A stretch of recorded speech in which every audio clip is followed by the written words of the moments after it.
Hey guys, Laura here. For those of you who don't know me, I'm a test prep coach with almost 20 years experience. I score 1590 on the digital SAT, and I'm the founder of Strategic Test Prep. So in this video today, I'm going to walk you through all of the questions to Bluebook Test 11, and we're going to cover both the English and math, including the second harder modules. Just a heads up, we are actually giving away a few freebies right now. So if you are prepping for the SAT, you can head to basically a page on our website. I'll link it below so that you can find that. And you can get our math workbook, our English workbook, and our test tracker analysis tool, which helps you find out what areas you need to work on more when you put in your Bluebook test data. So it's really cool. I'm excited for that for you guys. All right, we are going to start with Module 1 English. So we have, since the Hubble Space Telescope was launched into space in 1990, astronauts have needed to complete regular missions to repair the telescope and keep it working smoothly. Researchers hope that robots will soon be able to make these repairs. Employing robots instead of humans to make repairs will be helpful, as blank astronauts to maintain the telescope can be expensive. Okay, it'll be relying on astronauts. Although the government of the Soviet Union attempted to blank Georgy V.'s novel Faithful Russian, copies of the book circulated in secret among readers. Okay, so since we have a contrast word although, if it's circulated in secret, we need an opposite of that. So they attempted to stop circulation, which would be suppress. Okay, we have in a 2022 study, Nicholas M. Murado and colleagues attempted to resolve a long-standing paradox. Although water is critical to most reactions that enable life, during the earliest stages of Earth's history, when most of the planet's surface was covered by oceans, the presence of water likely blank. Okay, so we have another contrast word, although. So it says, although water is critical to most reactions that enable life, it's going to basically be something here that says that it's not critical or not important or it's bad. So the presence of water likely hampered the formation of proteins. All right, we have a casual description of SG's 2019 mural, Blame It on the Bean, The Power of Coffee, can make the work seem blank. Okay, if I have this between two dashes, they're going to go on to describe what they mean. So this will give me a sense of what word I need in the blank. A painting that is housed in a coffee shop and that depicts three women drinking coffee may not sound particularly ambitious. Okay, now we're going to contrast it. But the fact that in fact, the work is a complex dynamic meditation. Okay, so it can make the work seem not ambitious, but in fact, the work is complex. So I basically need the opposite in this blank of complex and dynamic. And of all the answers over here, unassuming is the best choice. Now, I'll just say, I know I flew through the vocab. Here's my recommendation. If you didn't know those vocab words, any of them, put them on a list, look them up, because a lot of the words on the SAT have a tendency to repeat. For instance, this word shrewd, which means like really astute or smart, I've seen that come up a lot. So make sure you keep track of the words you don't know and learn them. Okay, what choice best describes the overall structure of the text?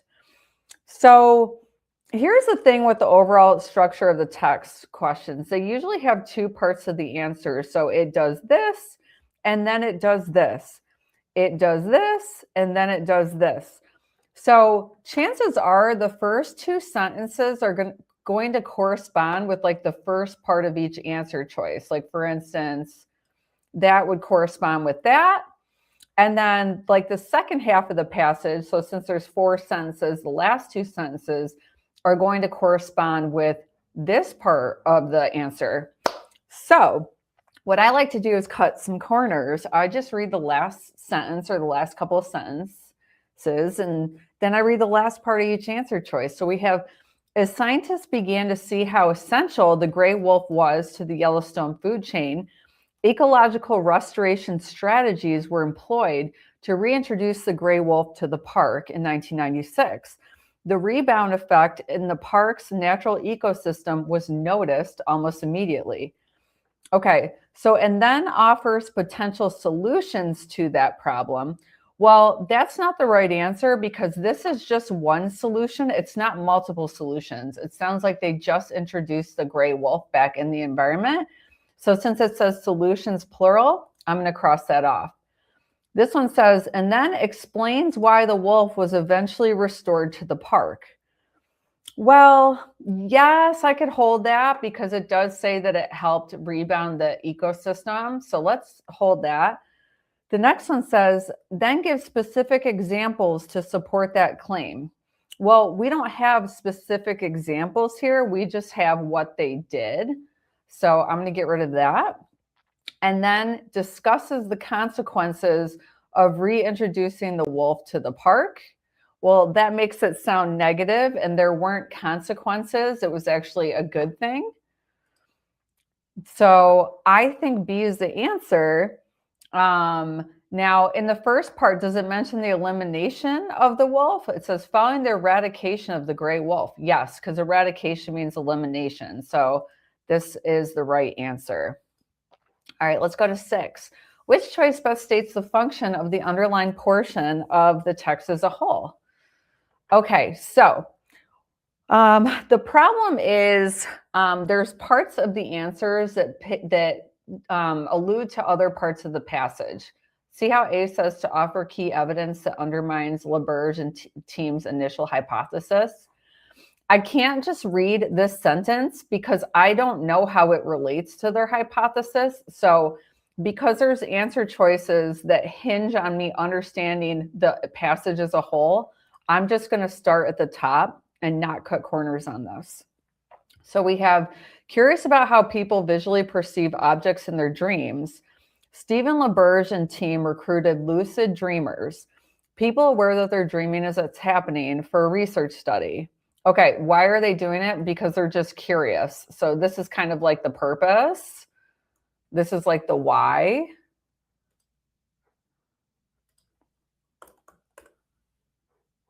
Okay. And then they have these participants were reliably able to signal when they had entered a dream state. The team then observed the participants' eye movements as they slept. So this is how, like this is basically their method or what they did, which is kind of interesting. Method, what they did. Okay. And then it says the smoothness with which participants' eyes tracked objects in their dreams closely matched how sighted people who are awake visually track objects around them. Okay, so this is what they found. And you'll notice that on a lot of the science passages, that's what you're looking for. You're looking for like different elements about the study, like what they're trying to do, what they're striving to find, like how they did it, the method basically, and then what they found. So this part right here, the underlying part, basically tells us that again, the smoothness with which participants' eyes tracked objects in their dreams closely match how sighted people who are awake visually track objects around them.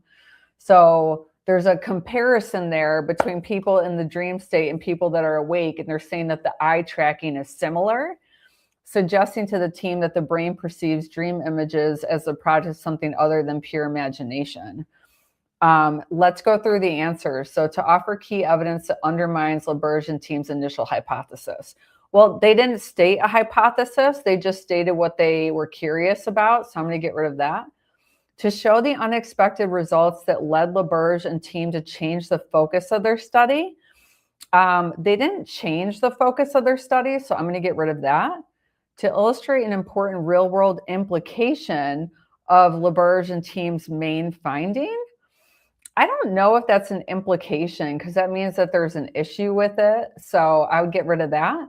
To identify a comparable circumstance, this sounds good to me, that helps justify LaBerge and team's conclusion. Yes, because we were comparing people that are asleep and they're eye tracking with people who are awake. So that's the best one. We're going to pick that. All right. Number 7, we have basically a comparative analysis. So we've got 2 texts. I always want to go to the question first to see what they're asking for. So the question says, how would the critics mentioned in text 2 most likely respond to the underlying claim in text 1? So first, what I want to do is I want to focus on the underlying claim in text 1. It says public art that fails to appease everyone by being sufficiently aesthetically and conceptually bland almost inevitably provokes backlash. Real quick, how did I know that the claim was in the last sentence? Because it usually is. Oh, but this one's underlined. Sorry. So they want us to focus on that anyways. But just a heads up, if that wasn't underlined, most of the time on these passages, the claim is in the last sentence.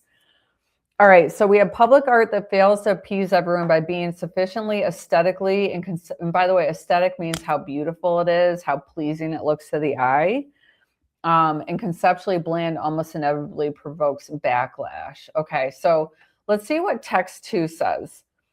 Public art is commonly displayed in spaces intended for purposes other than meaningful aesthetic engagement. Some critics of public art therefore note that norm-defying pieces, so basically pieces that are put in spaces and not intended for art, but intended for other purposes. That's norm-defying pieces that aren't effectively integrated within their surroundings in a manner that primes passerbys to appreciate the piece's merits, as is often the case, tend to be regarded more unfavorably than similarly provocative art encountered in museums is. So if I was going to sum up text 2 in my own words, what I would basically say is the author of text 2 believes it's not the art itself that is bad or good, it's where it's placed. So 2 similar artworks could be placed, one in a museum and one in a place where art really shouldn't be placed. And the one that's placed in a weird place is going to be judged less favorably than the one that is placed somewhere that's, a little bit better for the piece of art. So I'm going to be looking for some mention of location, because that's text 2 would basically say to text 1, hey, we need to consider where the art was placed. So let's see what A says. We have, by arguing that the reason, I don't like that that's selected. By arguing that the reason members of the general public might disagree about a public artwork's merits is unrelated to the unconventionality of its appearance and ideas. We don't talk about the general public disagreeing with anything. So I'm going to get rid of A. By agreeing with the idea that only works of art that are universally appealing are suitable for displaying in public spaces. No, because that makes it sound like it's the art's fault, and it has nothing to do with how nice the art is. It literally is about the placement of it. So even if it's universally appealing, it doesn't matter. By disputing the notion that civic leaders and community members are easily okay, I already know that's wrong because we're not talking about civic leaders. D, by contending that the kinds of reactions controversial public artworks often receive aren't exclusively the result of attributes inherent in the works themselves. This sounds like the right answer to me, because text 2 is basically saying it's not the art itself, it's where it's placed. So we're going to go with D. All right, we have, based on the text, Lady Howard would most likely agree with which statement about Reverend Villers? Okay, so I would always suggest reading this little blurb because it gives you a background on the text. And sometimes it's really difficult to just dive into a novel that you're unfamiliar with. So let's get the background information. The following text is adapted from Fanny Burney's 1778 novel, Evelina. The text is an excerpt from a letter of Lady Howard to Evelina's guardian, Reverend Villers. Okay, so the guardian is Reverend Villers, in which Lady Howard discusses an upcoming trip to London planned by her daughter, Miss Miravan's family. Okay, so this is written by, it's a letter by Lady Howard. She's writing it to this little girl's guardian, Reverend Villers. Got it. And there's an upcoming trip planned to London. Now I have the background information. One thing I'll say is it's written in 1778. So you want to be careful because it's almost in its own language. There's going to be things you might not understand. Keep reading through it anyways and try to pull out the key terms and phrases that you do get. So we have, it is very earnestly the Miravans, so that's the family, Evelina's family, wish to enlarge and enliven their party by the addition of your amiable ward. Okay, so it sounds like they want him to come. They're basically saying, hey, they want to make their party, like the people that they're with, larger by adding you. Okay, who would share equally with her own daughter the care and attention of Mrs. Miravan? Okay, so it sounds like Mrs. Miravan and then the guardian would share the attention of the daughter. They would take care of the daughter together, something of that nature. I'm not really sure, but that's okay. Like, let's just keep going. So we have, do not start at this proposal. So my thought is with this, it's something like she's assuming that he might turn it down. It is time that Evelina should see something of the world. Okay, so yeah, this second part after the semicolon really does suggest context clues that she's assuming that he might say no. So she's trying to convince him, hey, this is the right thing to do. We should go on this trip. When young people are too rigidly sequestered from it, so basically when young people are separated from the world, their lively and romantic imaginations paint it to them as a paradise of which they have been beguiled. But when they are shown it properly and in due time, they see it such as it really is, equally shared by pain and pleasure, hope and disappointment. So she wants her to have real world experiences. She wants her to not just be in fantasy la la land. She wants her to actually get out and see what the world's really about. That's what it sounds like. So what would she most likely agree about Reverend Villers? So we have, although the manner in which he has raised Evelina is in many ways exemplary, he has been misguided in shielding her from the influence of other young people. Okay, here's an example of a half right, all wrong. Because this part right here is wrong. They didn't say anything in the text about shielding her from young people. It was talking about shielding her from the world around her. So we're going to get rid of A. B says he has imparted to Evelina his own idealistic view of the world, which results in her being unprepared to face inevitable disappointments. Now, this part is wrong because nowhere in the text does it say he gave her his idealistic view. It says here they basically create their own idealistic view. Their lively and romantic imaginations paint it to them. So she's going to get it from her imagination and not from Reverend Villers. So let's get rid of that. Although his desire to guard Evelina from unscrupulous people is commendable. Okay, again, he's not trying to guard her from people. So we're going to get rid of C. D, he is overly protective of Evelina, who would likely benefit from a greater variety of experiences than she has thus far. That's great. That's said in the text. There's nothing wrong with that. We're going to go with D. All right, number 9, which choice best states the main topic of the text? Okay, so I'm going to start at the top and I'm going to read this paragraph and I'm going to think about that. Like, okay, what are the main points? Try to keep it simple, but let's go ahead and read this. We have few animals are known to spit. Among them are humans, cobras, and camels. But in January 2022, at a nature preserve in southern England, birdwatcher Claire Jacobs observed a gray seal spitting a jet of water at a white-tailed eagle flying overhead.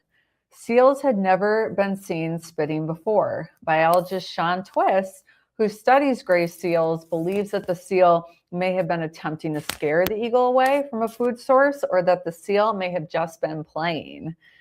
All right, what's the main purpose? Well, it's definitely not about bird watching. It is a previously unseen behavior of gray seals, spitting. So let's hold that. How white-tailed eagles defend their territory. Definitely not about that. Definitely not comparing gray seals and white-tailed eagles. This is a very straightforward question. The answer is B. Let's move on. Okay. We have a graph question, and they want to support the researcher's conclusion. So usually the conclusion, again, like I said before, it's in the last sentence. And here is our synonym for conclude, suggest. So I'm going to read this last sentence right here. The researchers suggest that the children may be more aware of mammals than of other animals in their environments. Well, of course, because when they draw stuff, they draw more mammals than the birds or insects. So I just need to see an answer that says that. More of the drawings had an example of a mammal than either an example of a bird or an example of an insect. That's going to support the conclusion directly. All right, Aunt Sue's Stories is a 1926 poem by Langston Hughes. In the poem, the speaker indicates that the stories Aunt Sue tells are based on Aunt Sue's personal experiences. Saying that, okay, I want to find a quote that basically touches on her personal experiences. And B does that because it says, never got her stories out of any book at all, but that they came right out of her own life, personal experiences. All right. The question says, which quotation from the article would best illustrate the theater historian's claim? Here's another one where I'm going to go straight to the claim. So I know the claim usually is in the last sentence, and I see a synonym to claim right here, posits. So I'm going to read this last sentence right here. We have, in an article about the company, a theater historian posits that a significant stylistic influence on El Teatro's early performances was the audience-mediated slapstick comedy of Carpa Theater, vaudeville-style shows popular in Mexico and the U.S. Southwest in the 1920s and 30s. Okay, so I want to see a quote that touches on they were influenced by slapstick comedy. So A says, the company presented actos, short comedy sketches that often relied on exaggerated physical humor to groups of agricultural workers whose reactions, enthusiastic cheers of appreciations, and occasionally loud boos of disapproval promoted improvisation. That is slapstick comedy. Slapstick comedy is exaggerated physical humor. So I'm going to go with A. By the way, I've already read through these and none of them touch on slapstick. So those are all wrong. Let's go to 13. So this one is another graph, and they want to know what uses data from the table to complete the text. Okay, here's one where your best bet is to start at the top because there's a lot to this passage. And the first time I tried to cut down to the end, I had a tough time. This is almost kind of like a logically completes the text with a graph. And when you're trying to logically complete the text, I always recommend reading the entire text to get the whole picture. So we have domestic sheep's wild ancestor, the mouflon, has a coarse outer coat and an inner coat of wool fiber that is finer in diameter and therefore much softer. Okay, cool. So I see how the diameter of the outer coat is 150. The diameter of the inner coat is 15. So the smaller the diameter means it's much softer. Okay, I get that relationship. In some domestic breeds, such as Spanish Merino, the outer fiber is only marginally coarser than the inner. Yeah, you can see that this is just a little bit higher in numbers than this one. Thus, merino wool is ideal for delicate garments worn against the skin. Well, yeah, because if the diameters are smaller, it's going to be softer and it's going to feel nicer. Meanwhile, the Navajo churro has been selected to retain the marked distinction between outer and inner fiber that the merino has lost. You can see there's a distinction, meaning they're different. So the outer coat is higher, so that means it's going to be coarser, and the inner coat is lower, so the inner is going to be softer. Being coarser than merino wool overall, Navajo churro wool yields a more durable yarn, which Diné Navajo weavers use in their celebrated rugs. Yet, a comparison of the fiber characteristics of all three sheep reveals that, okay, this is one where we have to go through each answer choice and eliminate as we go because it's so open-ended. It's like, I don't even know what the answer is yet. So we have the selection process that enabled the Navajo churro to retain its somewhat coarse outer fiber also resulted in an inner fiber that, at its softest, is softer than either the Mouflon's or the Merino's inner fiber. Well, when we look at the Navajo churro, the inner fiber, its softest, it's a diameter of 10. That is lower than Mouflon's 15 or Spanish Merino's 17. So I really like A because there's nothing wrong with it. Let me go to B though. The Navajo churro more closely resembles its ancestor, the Mouflon, in the uniform softness of its inner fiber, while the Merino more closely resembles the Mouflon in the variable diameter of the outer fiber. Well, first of all, Mouflon does not have a variable diameter in its outer fiber. It's only one number. It doesn't vary. So that part is definitely wrong. I would say no to that. Let's get rid of B. C says, domestication resulted in a counterintuitive increase in the inner fiber's minimum diameter, making the inner fiber of the Merino and Navajo churro less suitable for delicate garments than the Mouflon's inner fiber is. Well, this isn't necessarily true because we already saw that the Navajo churro could be as low as 10. So it can actually be softer than the Mouflon. So that's not true. And then D, the domestication of the Mouflon and the subsequent selection process that produced the Merino and the Navajo churro resulted in greater softness of outer and inner fiber alike. Okay. Let me read that one more time. The domestication of the Mouflon and the subsequent selection process that produced Merino and the Navajo churro resulted in greater softness of outer and inner fiber alike. Not necessarily, because the Spanish Merino isn't softer than the Mouflon. So it doesn't result in softer, both inner and outer alike always. This is an example where it's not softer than the Mouflon. So I'm going to get rid of D. Okay, so A is the right answer on that. Let's move on. Okay, we have a logically completes the text. So we have researchers EVT and RL looked at the relationship between street lighting in a city and people's willingness to ride a bicycle.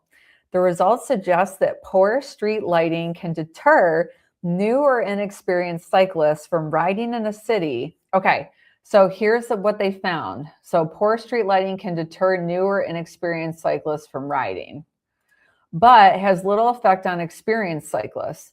Therefore, increasing the number of streetlights in a city could potentially allow more inexperienced cyclists to ride at night. So I'm going to look for that. It's not going to be a decrease. It's not going to be a decrease. Increase the number of experienced cyclists? No, because it has no effect on that. Here we go. D, increase the number of newer or inexperienced cyclists. Which choice most logically completes the text? Here we have another one.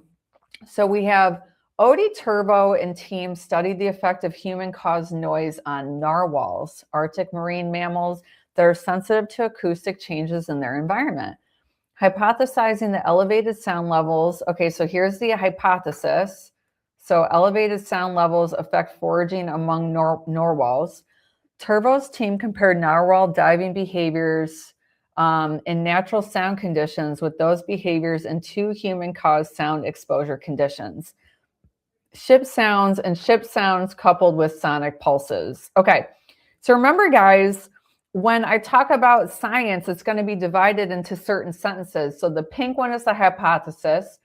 This yellow one, that's the method. That's what they did and how they conducted the study.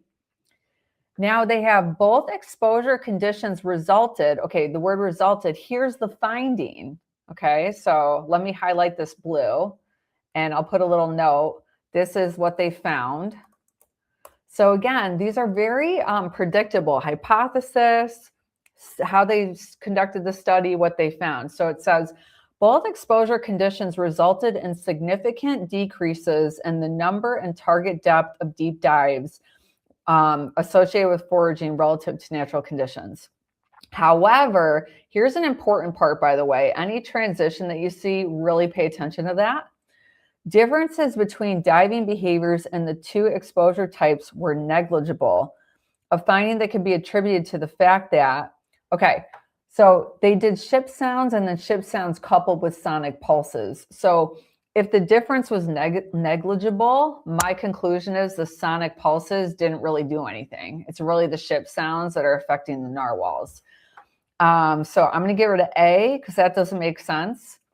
B looks good. Ship sounds contribute so much to the overall sound level that the addition of sonic pulses has little effect. Exactly. That's why it's negligible. Okay, let's move to the next one. Yay, we're on grammar. So we have the rough frog is a species of amphibian native to Australia. Currently, the frog's range includes parts because it's a subject-verb agreement. So the frog's range, oh no, actually, this is just present tense. It says currently, so you need a present tense verb. It includes parts. Okay, we have the 12th Amendment ratified in 1804 separated the electrons for the two offices, or the elections, electrons, okay, hang on. The 12th Amendment ratified in 1804 separated elections of the two offices. So ratified in 1804, that's what's called a non-essential clause. It starts with a comma and ends with a comma because you can take that whole thing out and essentially the rest of it is a complete sentence on its own that makes sense. Like I'm just going to read the pink part.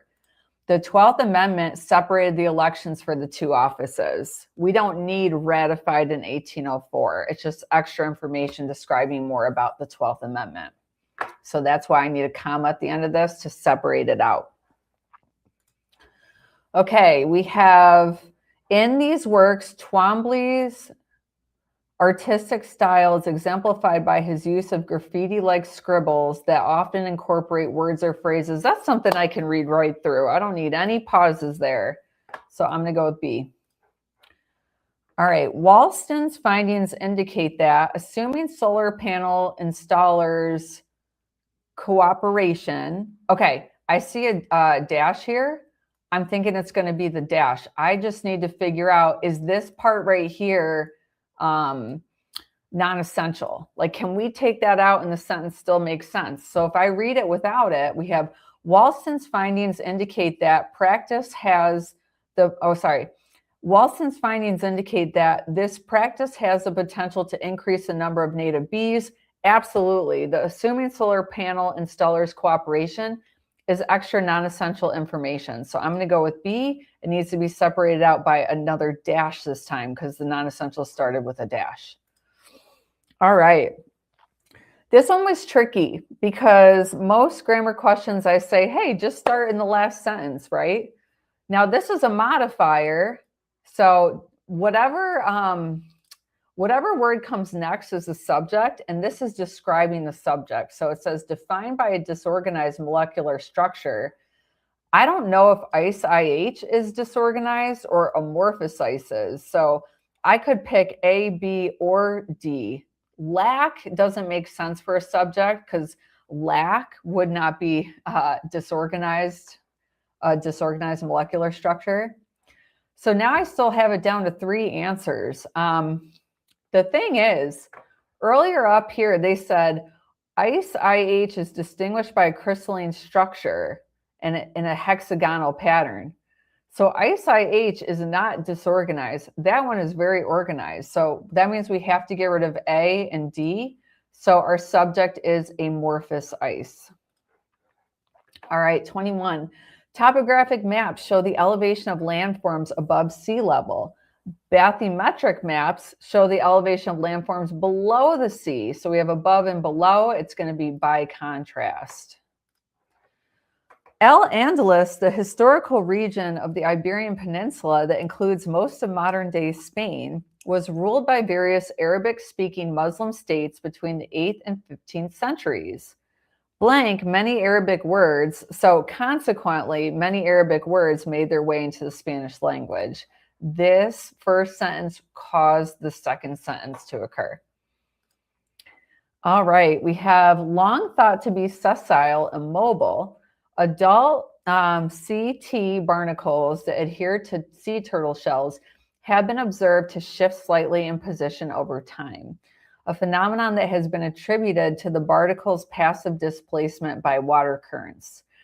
Okay, so they're shifting in position, and the phenomenon has been attributed to passive displacement. That's an old belief, it sounds like, because they're using present perfect tense. So what that tells me is this is what people used to think happened. Now, my guess is they're going to tell me what actually is going on, or they're going to give me a different finding than that. So then it says, a research team found that adult CT moved toward the heads of the sea. Oh, so now they're moving. So instead of being passive, they're actually actively moving, and they're moving against prevailing water flow. So they're not passively being pushed by the water. So what happens is this new team is undermining the original explanation because their finding basically undermines what people used to think. We can't say contrary to this phenomenon because it's not the right relationship. I'm trying to think of how I can explain why contrary to this phenomenon doesn't work as well. The phenomenon is still happening. So the barnacles are moving no matter what. That's the phenomenon. They're shifting slightly in position over time, a phenomenon. So basically, this is the definition of the phenomenon. So it's not contrary to the phenomenon because they both agree that the barnacles are moving, but the explanation is what's being undermined. One says it's passive and the other says it's active, like they're actually doing it themselves. These don't make any sense. I hope that explanation helped. I could see a bunch of you guys picking A, so keep that in mind. And by the way, if you're finding this video helpful so far, make sure to subscribe, make sure to like it. I come out with free videos every week, guys, to help you master the SAT. Let's go to question 24. All right, we have okay, we're on to the note-taking questions. So with the note-taking questions, I like to just go right to the question first. The student wants to indicate how long John Cage's musical piece will last. Okay, I might not need to read these. I'm just going to go through the answers and see which one tells us how long it lasts. And I see it in C, lasting 639 years, da-da-da-da-da. Perfect, next. The student wants to present, let me go ahead and just highlight this. The methods, I didn't mean to select that, hang on. Student wants to present the methods used in the 2020 study. Now remember, guys, methods are like how they conducted the study. Did they collect data? Did they do this? What did they do? So we have, by recording the researchers discovered that this language is talking about what they found. I don't like that. I just want the methods. After tracking how many nest boxes the researchers found, again, talking about the findings, we just want the method. The researchers tagged 138 female wood ducks with radio frequency ID trackers and recorded how many nest boxes each duck visited. This sounds like the method. It's just focused on what they did. So I'm going to take that one, but let's just check D. The researchers investigated each nesting site for signs that had been visited. This is really talking about why they're doing the study, their purpose. They're looking for signs. That doesn't really give us the method. So A and B, just to recap, that tells us what they found. D tells us the purpose of the study. C is the one that just focuses on the method. Let's go to 26. The student wants to make and support a claim about Iberian orca behavior. Ooh, make and support. This is the thing. We want to make sure they make the claim about the behavior and they support the claim. So we need two parts to the answer. So we have A says the recent destructive behavior of Iberian orcas may be the result of understimulation, given that orcas' interactions with marine vessels have increased as orcas have spent less time hunting. Okay, it sounds like they're making a claim that the behavior is destructive. Sounds like they're supporting it, explaining why it could be destructive. I'm going to hold A because it is about behaviors. So let's just check the other ones. B says, as supported by the workshop's analysis of 637 encounters between vessels and Iberian orcas, TAS is a harmless and effective. This does not talk about orca behavior. C says, in 2024, Spain and Portugal sponsored a workshop that addressed incidents where positive. Okay, so this one talks about behavior, but it doesn't support this claim. This is just, it's not even really a claim about their behavior. It's just them noticing something and having a workshop. So I'm going to get rid of C. D says tuna populations have increased by 99% off the Iberian Peninsula due to the changes in the hunting behavior of Iberian orcas. This isn't really making a claim about, like, the focus isn't on the orcas' behavior. It's actually focused on tuna, so it's kind of irrelevant. A is the best one. All right, last question for Module 1. The student wants to explain the sculpture-specific historical context. Okay, so we need a historical context. So we have, according to the art historian Kristen Buick, Forever Free, which depicts a male figure and a female figure gazing upward as a celebration of liberty. I don't get historical context there. I need to know when it happened, what was going on in history at the time. B says the base of Edmonia Lewis's 1867 marble sculpture is inscribed with, nope, doesn't give me historical context.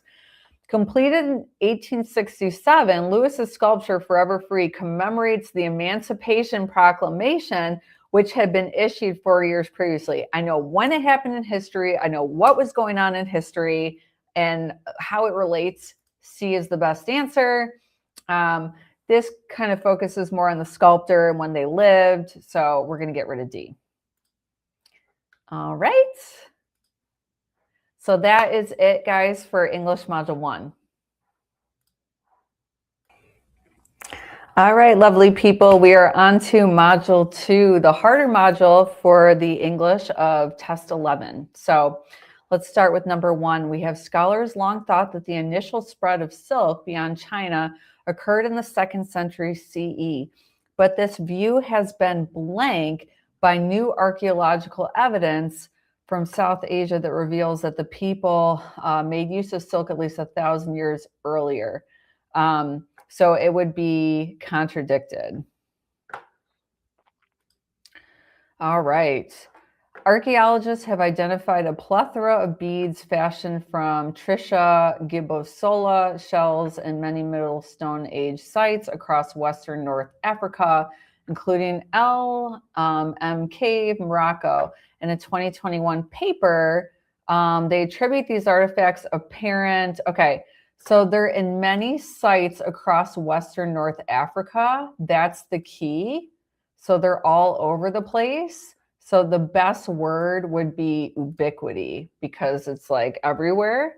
Fecundity, guys, you should probably look that up. I had to have something to do with fertility. So again, Module 2, what you want to do anytime you encounter a vocab word you don't know, here's my suggestion. Start a Google Doc, put the words you don't know into the Google Doc, put the definitions, because you never know, words can reappear and show up again. So just be ready for that, because that one took me by surprise. All right, we have the familial structure of the black swan shows tremendous blank. Okay, because there's a colon, I know after it they're going to tell me the definition of the word they need in the blank. So breeding pairs with demonstrated success in rearing cygnets have been observed to foster those of less successful pairs. Okay, so what this means is 2 pairs of swans could actually foster other swans' kids because they're not good parents. That's basically what it's saying.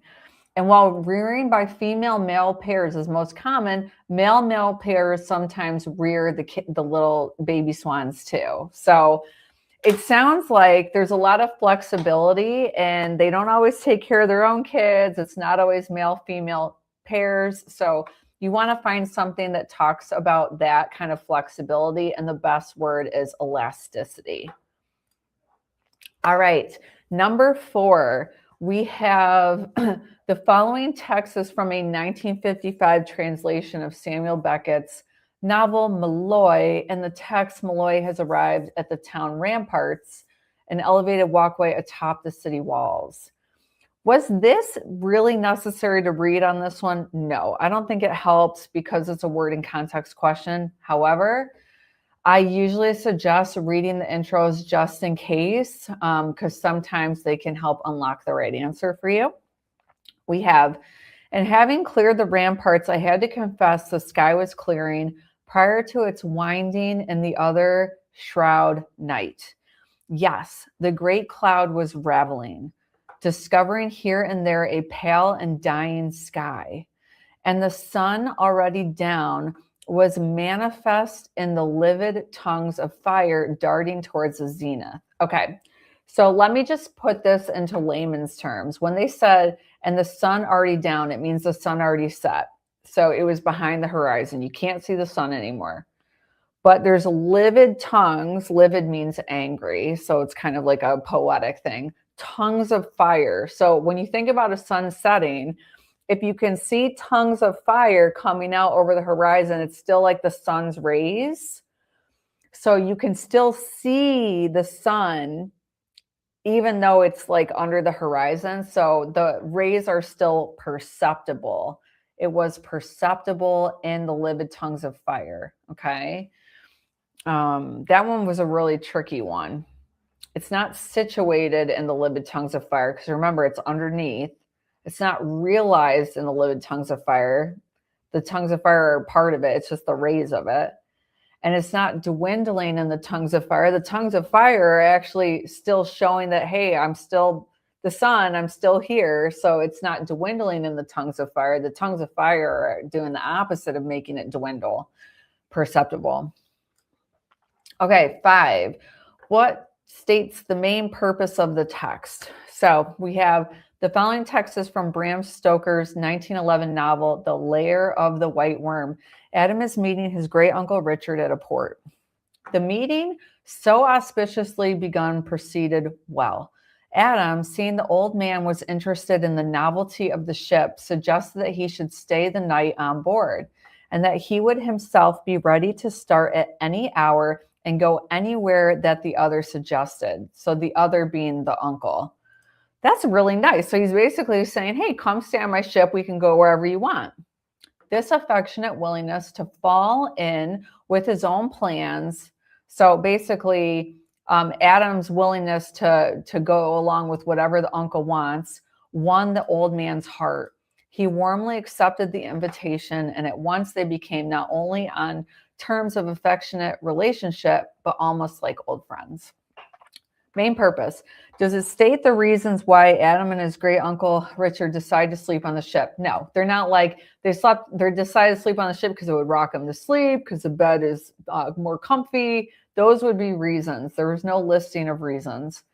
It showcases how Adam's flexibility and consideration strengthened his relationship with his great uncle Richard. That is said explicitly in the text. It says, this affectionate willingness to fall in with his own plans quite won the old man's heart. So Adam's flexibility and consideration strengthened the relationship. Absolutely. Like literally that is said right in the text. So I'm going to go with B. Let's go to the next one. 6. We've got Billy Shakespeare is tricky, guys. Be careful with these. So it's a 1611 play, The Winter's Tale. Let's get some background info right here. It says, Camillo has been away from his home in Sicily and serves in the court of Polixenes. I probably butchered that. Please don't judge me if I cannot pronounce that properly. The king of Bohemia. Okay, so let me get this straight. So Camillo is from Sicily, but he's away from his home serving a king, Polixenes, in Bohemia. He has asked Polixenes for permission to return to Sicily. Okay, so here's the king in Bohemia. He says, I pray thee, good Camillo, be no more importunate. 'Tis a sickness denying thee anything. By the way, thee means you. So 'tis a sickness denying you anything, a death to grant this. It sounds like he thinks that either way he can't win. Like, hey, it sucks if I say no to you, but it's going to kill me if I let you go. That's basically what that's saying. Camillo says, it is 15 years since I saw my country. Though I have for the most part been aired abroad, I desire to lay my bones there, meaning he wants to go back to his country and die. That's where he wants to die. Besides, the penitent king, my master, hath sent for me. So there's a king in Sicily. He's not talking about Polixenes. He's talking about his king in Sicily. Okay, he sent for me, to whose feeling sorrows I might be some allay. Okay, so it sounds like the king is sad. So the king of Sicily, he is sorrowful about something. And when he says I might be some allay, he's basically saying, so I might be able to help him with that. Or I, Orween, presume to think so. Or I think I can help him with that. I'm not sure, which is another spur to my departure. So basically, I want to die there. And by the way, the king is sent for me. He's really sad, and I think I might be able to help him. So what does this part do? Well, it's basically saying, hey, I think I can help the king. I'm assuming I can. I'm not entirely sure. So let's see what the answers say. It establishes Camillo's hope that Polixenes will be comforted knowing that Camillo's, nope, that has nothing to do with the underlying part. It suggests that Camillo feels compelled to persuade Polixenes that Camillo's decision to leave the court is justified. No, that's not what that underlying part is about. It conveys Camillo's recognition that one benefit his presence may afford the king of Sicily is merely speculative. Well, that's true, because he's talking about helping the king of Sicily here. That's true. It's speculative because he's presuming to think that he can help. So I'm going to hold C. D says it bolsters the idea that Camillo's primary motivation to return home is his concern for the king of Sicily's well-being. No, it's not the primary reason. It says, which is another spur to my departure. The primary reason is he desires to lay his bones there. So I'm going to get rid of D. The answer is C. All right. We have a comparative text. So we have, based on the text, Anbar et al., text 1, and Slaznik et al., text 2, would most likely disagree about the answer to which question about the portion of the Mount McRae shale rock core corresponding to 2.5 GA. Okay. Let's start at the top for this, because when you're on a comparative analysis question on Module 2, they're a lot trickier. So I try not to cut corners, and I try to read more thoroughly to understand what the texts are saying. Another thing I'll say is this was an interesting test for me because there was already a comparative analysis question in Module 1. And usually there's only one per test. So I saw the Module 1 question. I thought, yes, it's in Module 1. This is great. I won't have one in Module 2.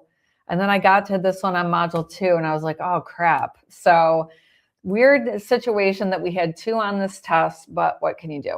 So we have text 1 says, chemically analyzing bulk rock core samples from Australia's Mount McRae shale, AA et al. Found a transient but significant increase in MO at a point corresponding to roughly 2.5 billion years ago.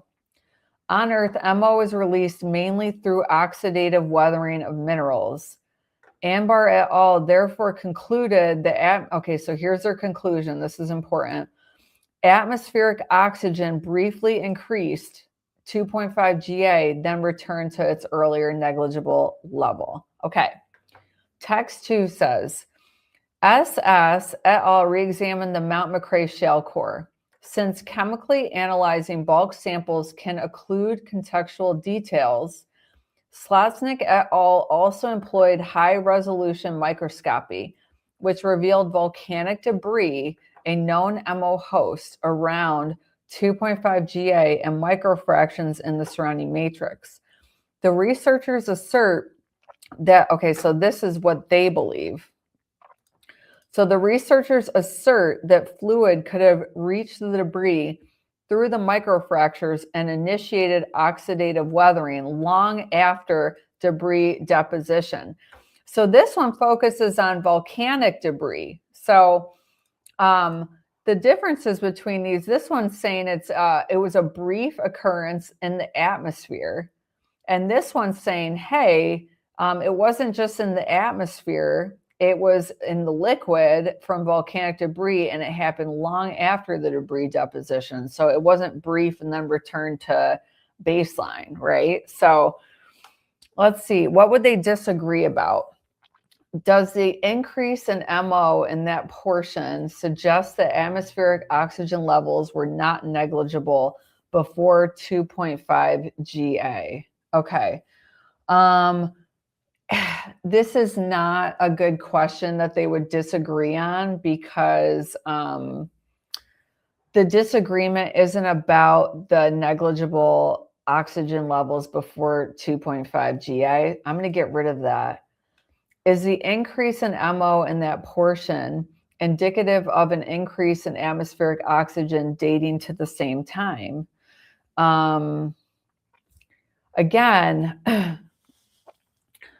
they're not disagreeing on that. The disagreement, I think, is more about how text one's saying it returned to an earlier negligible level, and this one said it continued long after debris deposition. This one also says it was atmospheric oxygen. This one talks about volcanic debris. But I'm really focused on how it returned to a negligible level, and this one said long after debris deposition. So I don't really like that question. C says, is the increase in MO in that portion attributable to oxidative weathering of the material found in that portion? They both agree on that. They both said it was oxidative material. So this one said oxidative weathering of materials here. This one said, where did it say it here? Re-examine the Mount McRae shale core. Since chemically analyzing bulk samples can include, they employed, okay. Yeah, they talk about oxidative weathering here. Like they know that that's part of the focus. So they wouldn't disagree on that. D says, did chemically analyzing bulk samples lead to a false impression that there is an increase in MO in that portion? Oh boy, this one's interesting. I'm not really sure if that would be what they would disagree on either. So here's one that I'm stuck on, right? We're on number 7. I don't get a sense that chemically analyzing the bulk samples would create a false impression. I don't think that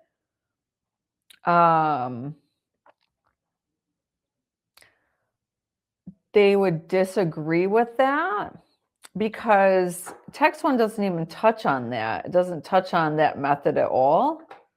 So I'm going to go back and read A and B again. So does the increase in MO in that portion suggest that atmospheric oxygen levels were not negligible before 2.5 GA?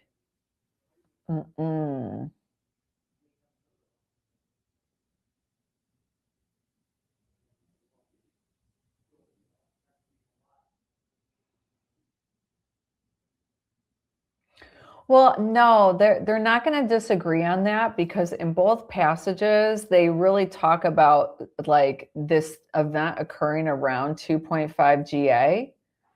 So all of a sudden, this event caused the oxidative weathering of minerals. So they would not disagree that it was negligible before 2.5 GA, because they both are settling on that date being the date that things changed. Let's look at B again. Is the increase in MO in that portion indicative of an increase in atmospheric oxygen dating to the same time? Oh, I missed this one. Okay. I think that this is what they would disagree on. Text one would say, yeah, it's indicative of an increase in atmospheric oxygen, because they concluded that the atmospheric oxygen increased during that time. But text two feels like during that time, it was fluid that could have reached the debris through the microfractures and initiated the oxidative weathering. So one thinks it was atmospheric oxygen, one thinks it was something else. They will disagree on that question. All right, let's look at number 8. So we have, based on the text, which choice best describes Sir Winston Day? Okay, so we have the following text is from Mick Herron's 2023 novel, The Secret Hours. The narrator is describing members of a government committee. Finally, in adding much needed gravitas was Sir Winston Day, whose features seem molded to adorn a bust or possibly a stamp. Okay, so if his features seem molded to adorn a bust or possibly a stamp, it means he looks like he's an important guy. Looks important. And whose forehead was so evidently bulging with gray matter that it would have been impertinent to inquire too closely into the actual achievements his half-century public service had produced. So basically, he looked like he has a big brain and he looks really smart, that they don't even need to ask him what he's done. It's impertinent to even ask. He just looks distinguished. He looks really smart. He looks like he's accomplished things. Okay, so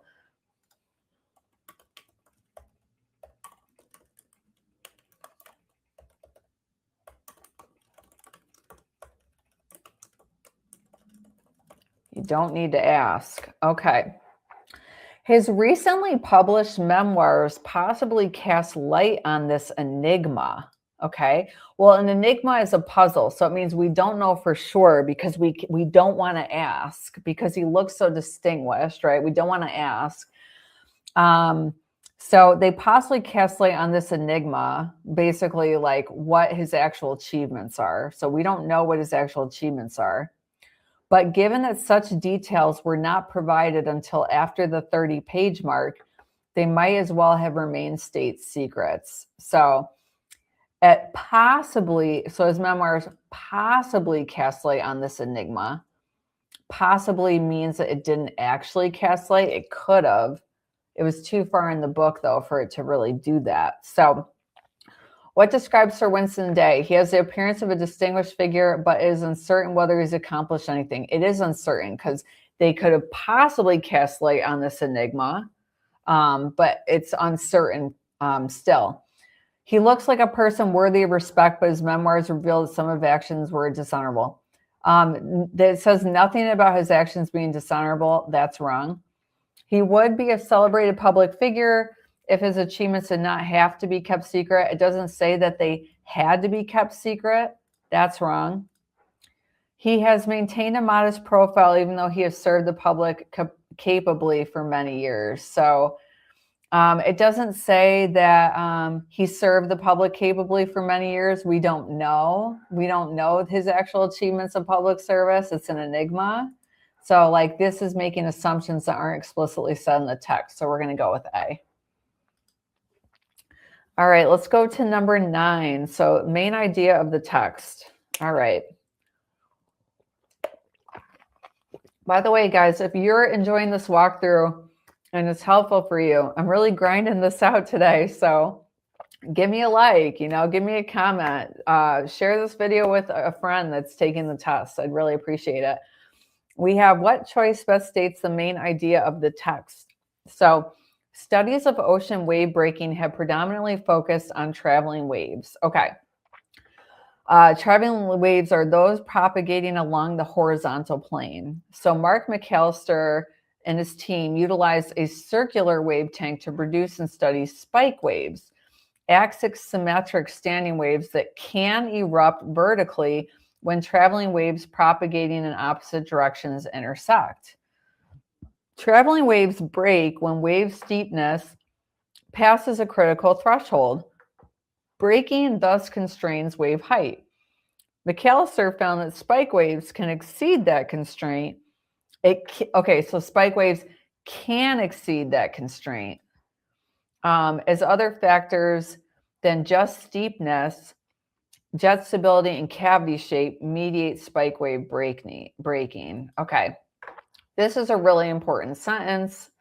Honestly, I could have just gone down to this last sentence since it's a main idea question, because here's the main argument, what they found.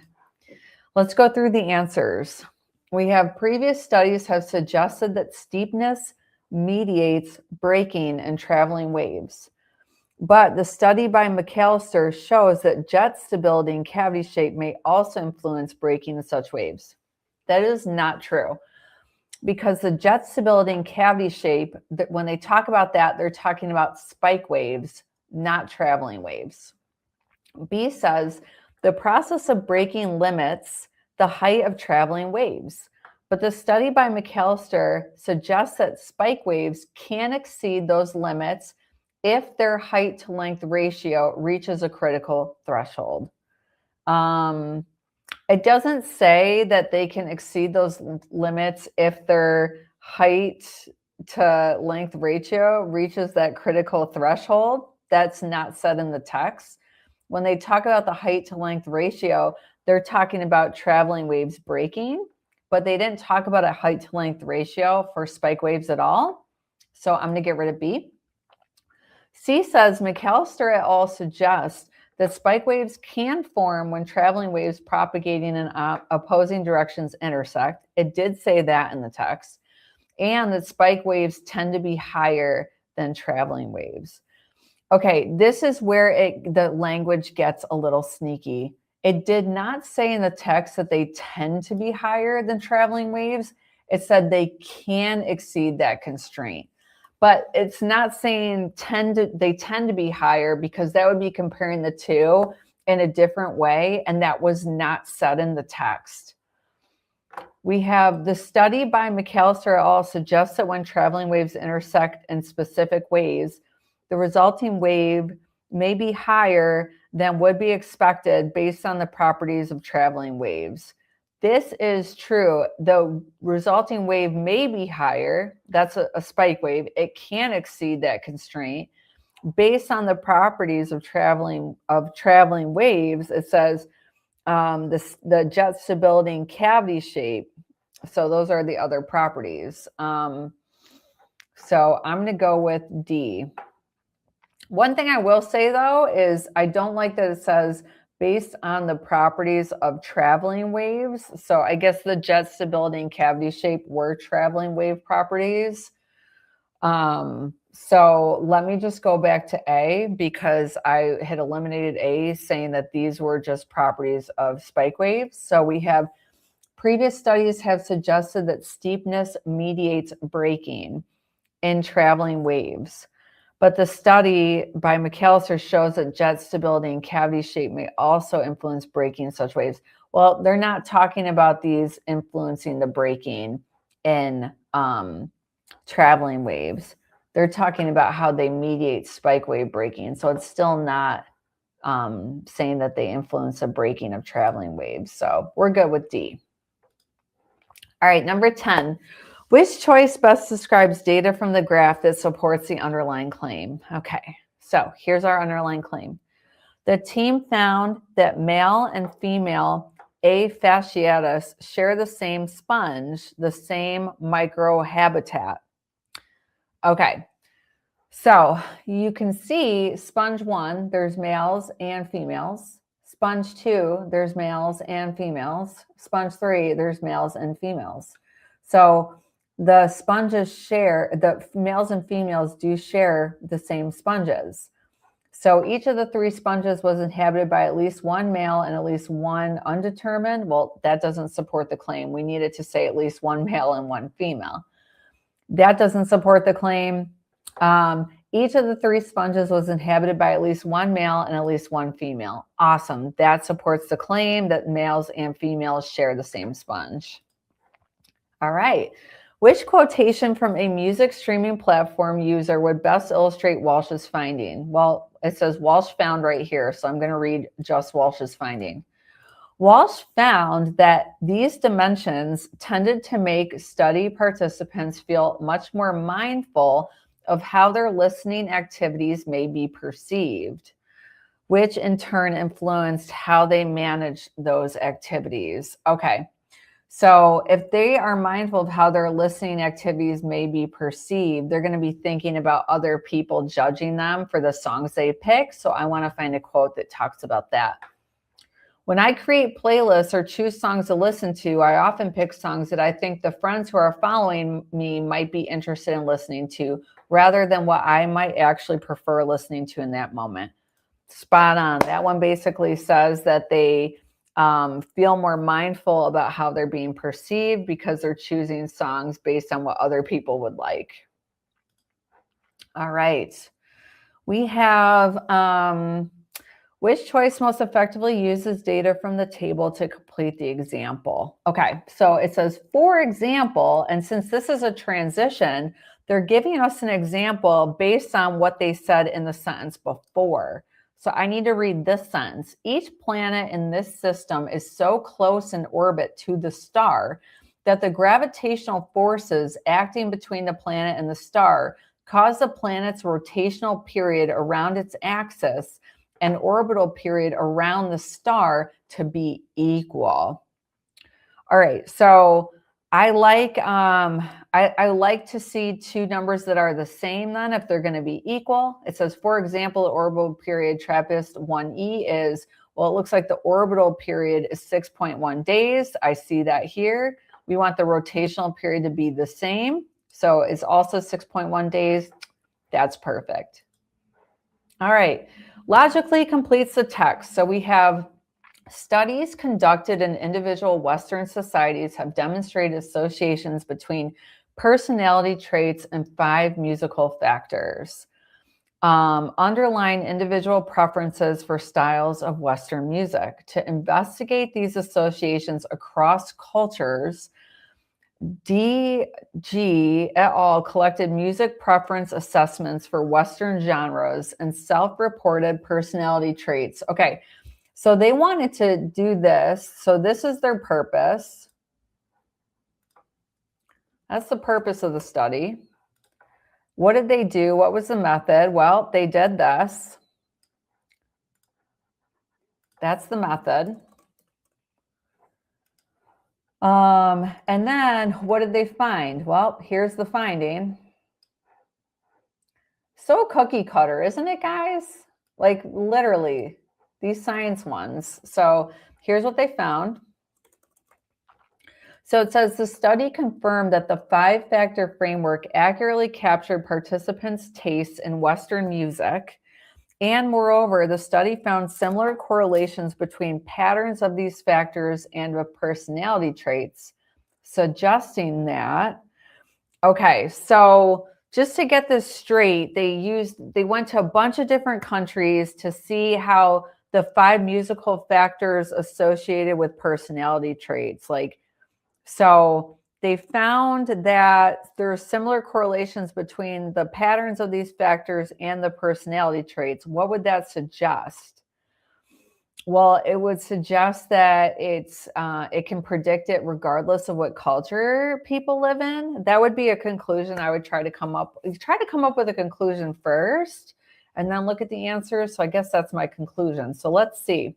Across cultural contexts, people who share similar profiles of personality traits tend to prefer listening to similar types of Western music.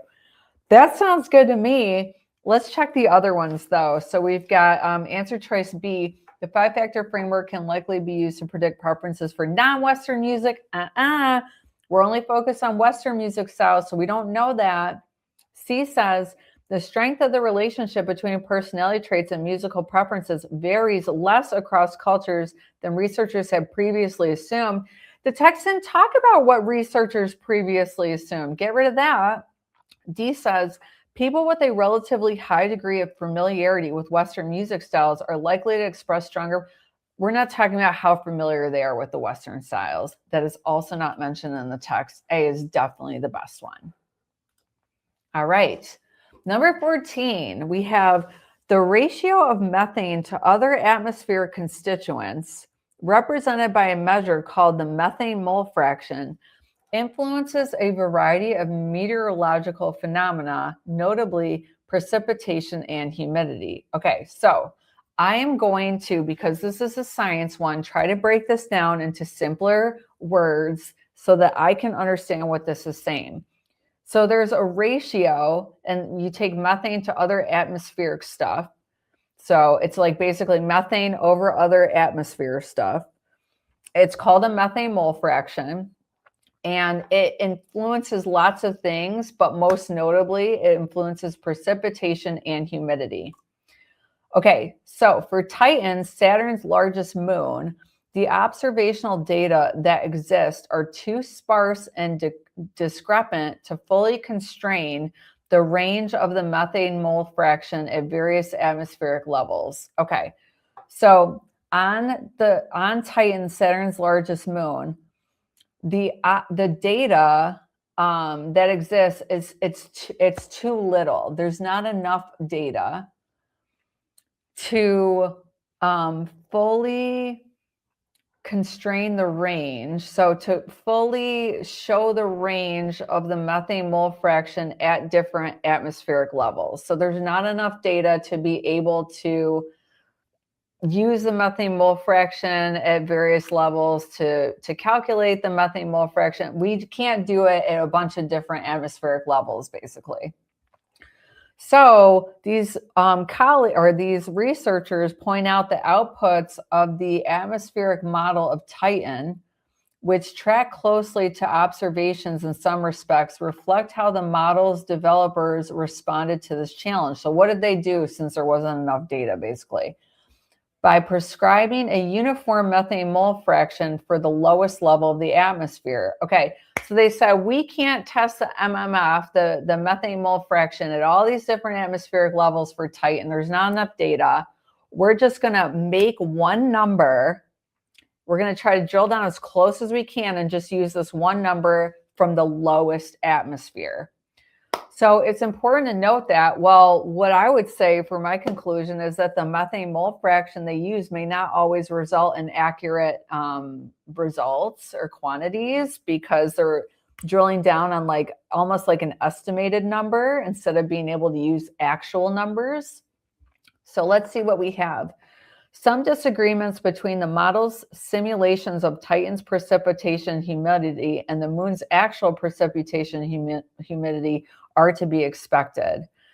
Well, that sounds good to me because, again, like the model, they're just drilling down on one estimated number. So there's going to be a difference between the estimate and then the actual. So I'll hold that.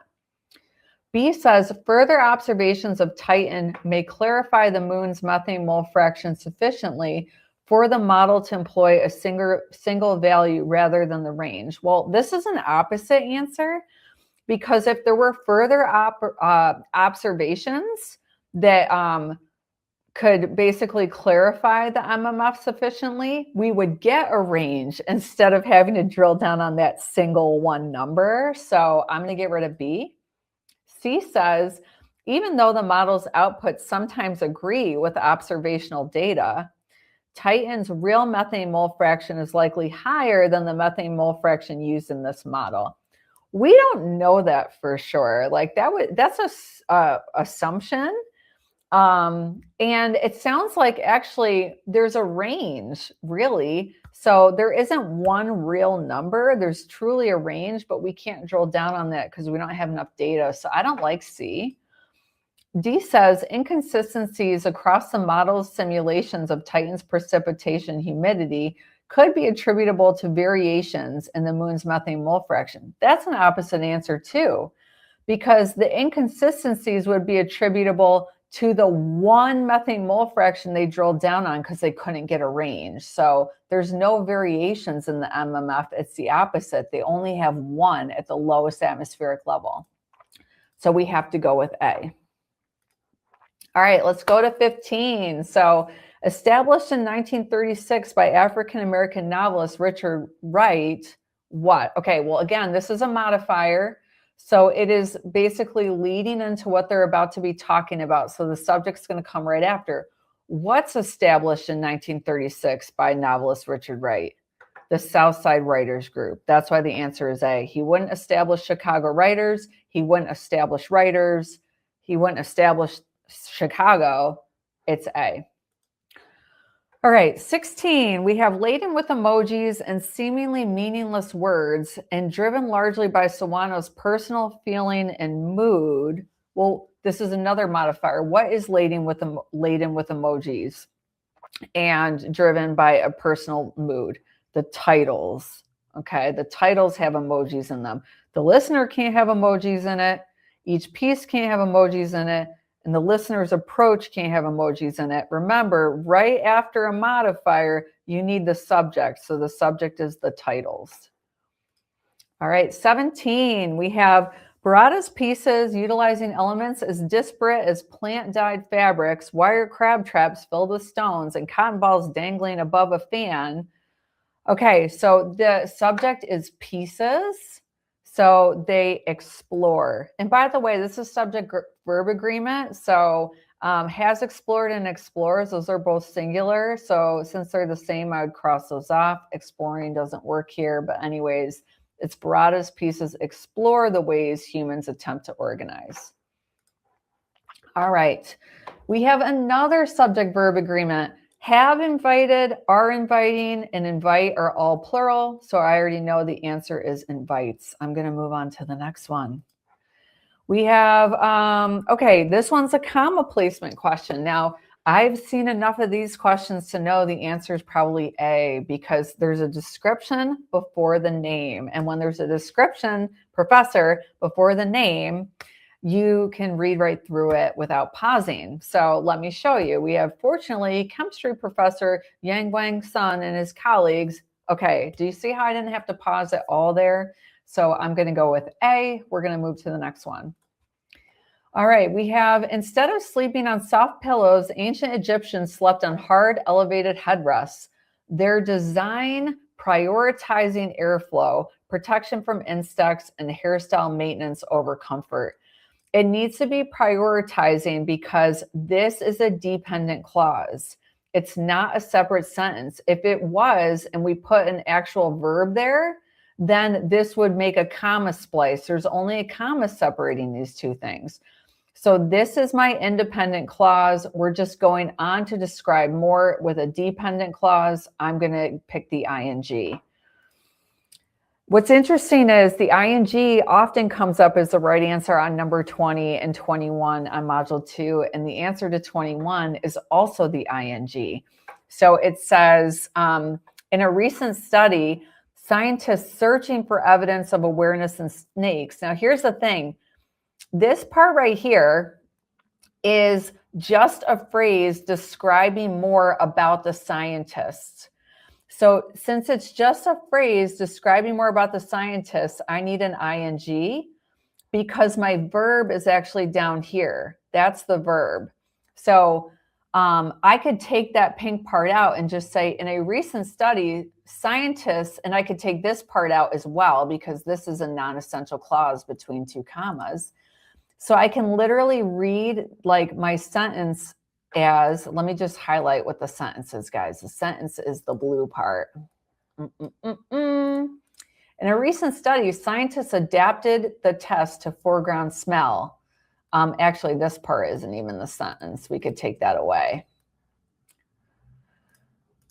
So in a recent study, scientists adapted the test to foreground smell. That is my sentence. I just need an ing because this phrase is just describing more about the scientists. 22. All right, now we're on to transitions. So we have in astrophysics, a ring of debris orbiting a larger object within the object's Roche limit is expected to persist as a ring, whereas a ring of debris orbiting outside this limit would likely accrete into a satellite. Okay.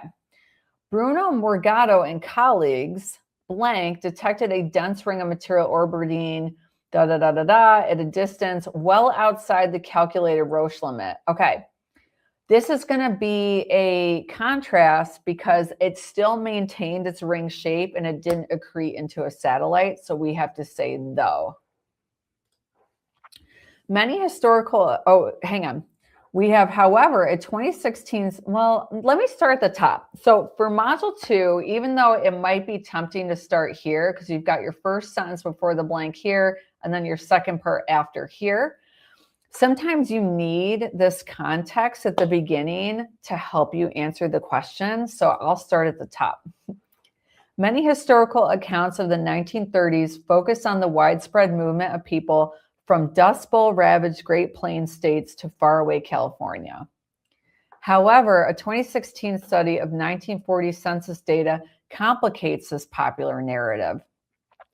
Blank, researchers determined migrants in states hardest hit by prolonged droughts and dust storms merely relocated within the region. Okay, so instead of moving to faraway California, a 2016 study found that they merely relocated within the region. So basically, we need to contrast that with the first part. So more often, researchers determine they merely located within the region.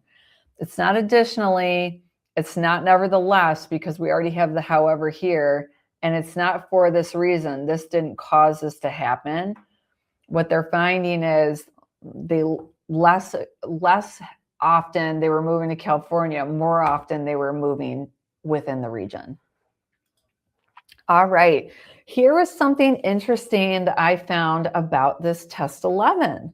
Most of these note-taking questions on Module 2, you actually have to go consult the bullet points, which is really scary. So that was one thing I did not enjoy about this test. Let's start with this one. We have the student wants to specify the order in which different government entities were given the authority to regulate airline safety. Okay, so we need the order, basically, that they were given the authority. Now, the thing is, the problem with A is it totally skips the first one in 1926, so it doesn't fully give the order. This one doesn't talk about the order. This one doesn't give us the order, but this one does. It says the authority to regulate U.S. airline safety transferred from the U.S. Commerce Department to the CAA in 1938. So that means that the Commerce Department had it first, which they did. In 1938, they transferred it to the CAA. That's correct. And then they transferred it from the CAA to the FAA in 1958. This one includes all three entities. So I'm going to go with D. All right. We have the student wants to emphasize a difference between the meters of the two poems. So this is what we need. We need a difference between the meters of the two poems. The poem Widsith is written in Old English, but this is written in Sanskrit. Well, that doesn't talk about the meters, so I'm going to get rid of A. B says alliterative meter is a pattern of repeated sounds, but quantitative meter is a rhythmic structure. This doesn't give us the difference in regards to the two poems. We're missing that aspect of it. So I'm going to get rid of B. The Sanskrit poem M uses a quantitative meter, while the meter of the Old English poem Widsith uses a pattern of long and short syllables. Well, let's check that.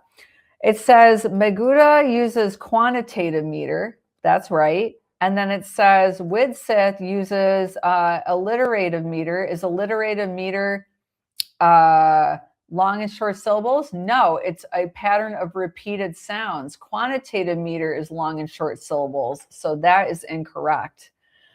The lines of the poem use a pattern of long and short syllables. Okay, Megara is quantitative, that uses long and short syllables, that is correct.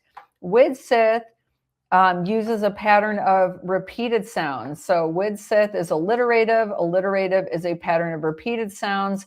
D is the correct one.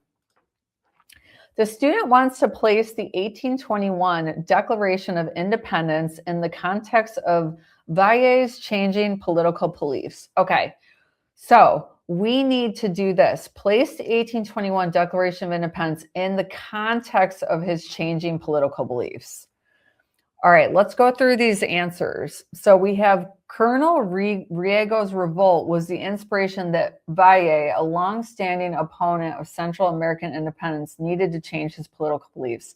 What are we missing here? We're missing the 1821 Declaration of Independence. I'm going to get rid of A.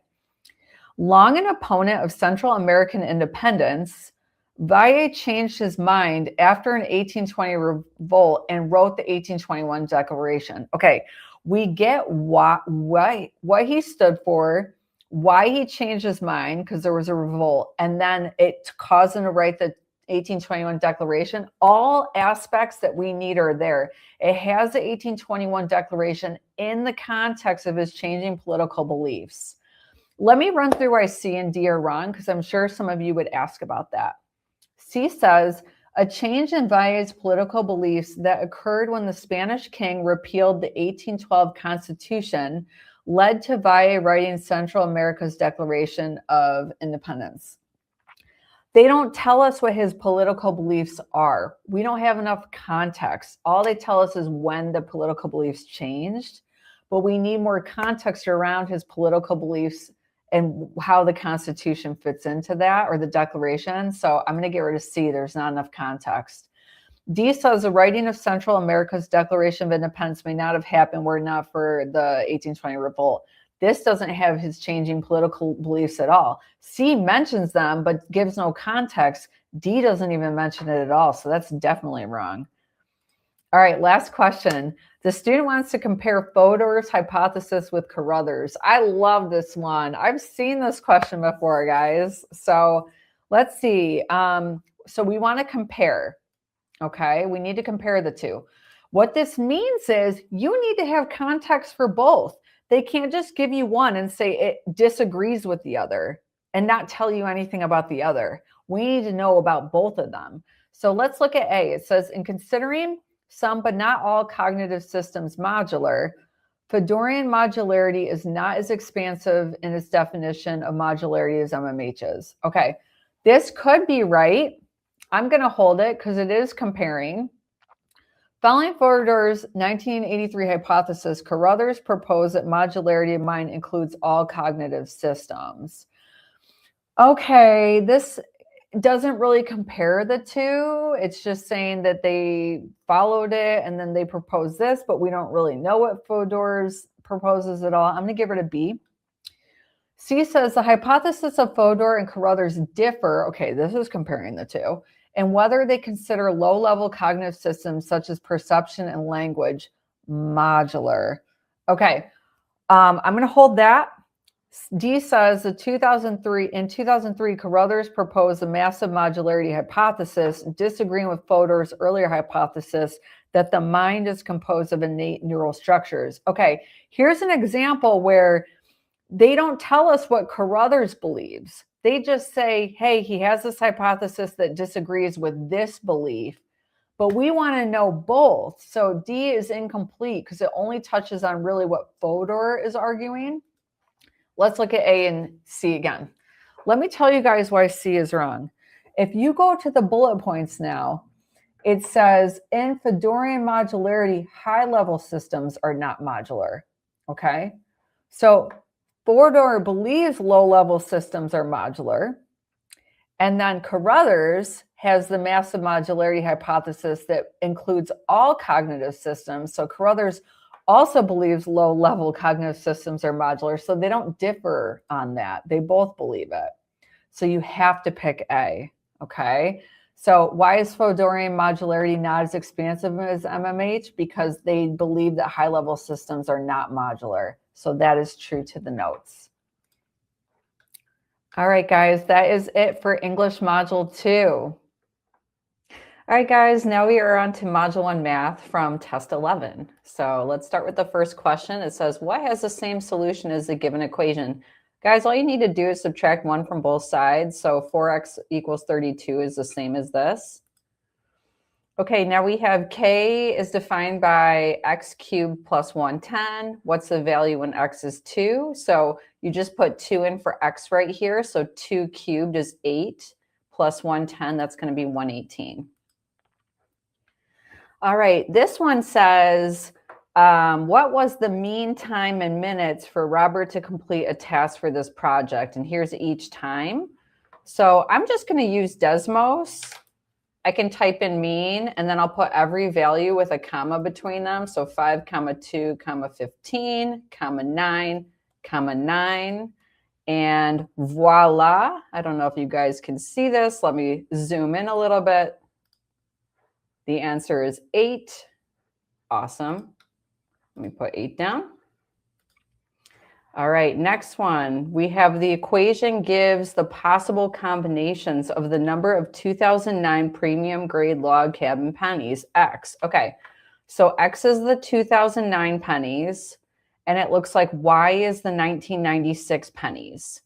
So they told us there's 6 1996 pennies, so I'm going to put that in for Y and solve for X because they want to know the 2009. So this is another simple one to do in Desmos. I can just do 8X plus 11 times 6 equals 170. I'm going to zoom out just a little bit, and my solution's at 13.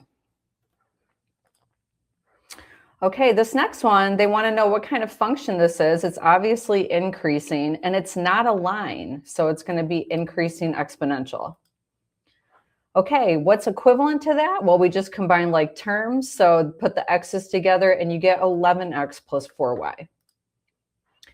All right. Now, they said that these two triangles are congruent and A corresponds to D. So the first letter goes with the first letter here. This letter B goes with E because they're both right angles, and then C goes with F. So since these are right triangles, if A is 27 degrees, and B is 90, that means C is going to be what's left. So it's going to be 63 degrees. So since C corresponds with F and they're congruent, F is also 63 degrees.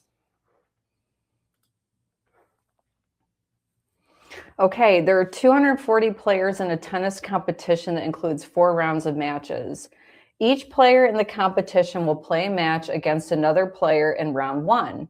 At the end of each round, the player who loses the match is eliminated, and the player who won the match advances to the next round. Okay, so every round, half of the people are going to be eliminated.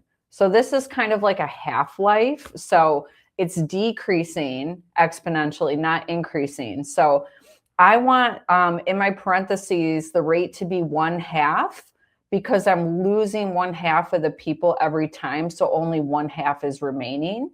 So this would mean it was doubling, and so would this one. So I'm going to cross off B and D. And then the initial amount goes on the outside. Since they started with 240 players, I'm going to pick C. All right, this next one, they want to basically have us define R in terms of S and T. Well, this is a one-step problem. All you need to do is multiply both sides by 38. So R is going to equal 38 times S plus T. Okay, we have line K is defined by 6x plus 4. J is parallel to K. So if J is parallel, they're going to have the same slope. So J is also going to have a 6x.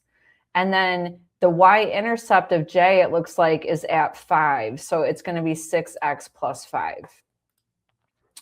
All right, we have the length of one side of square M is 6 times the length of one side of square N.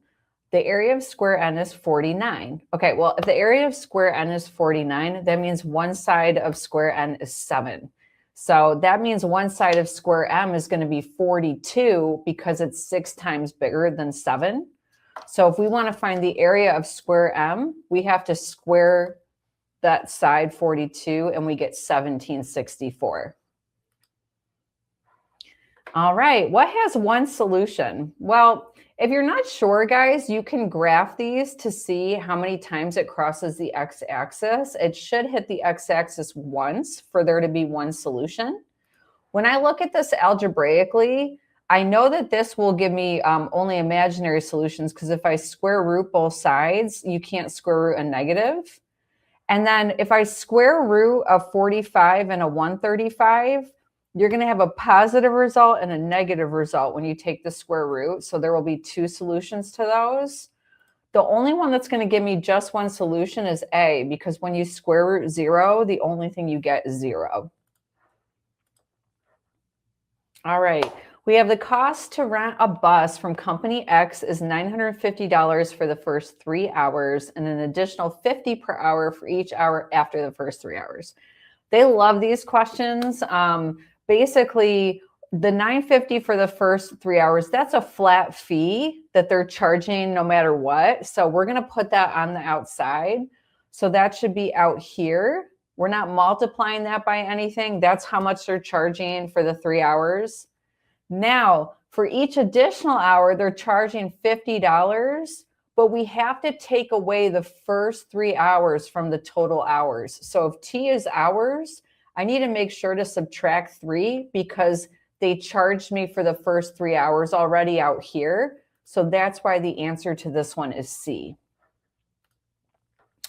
All right, 14, we have a linear function and they want to know what's the value of B. Well, since they gave me a bunch of points, I'm just going to run an autolinear regression in Desmos. So I'm going to type in table and then put in the values to the table. So let's see, 324, 420.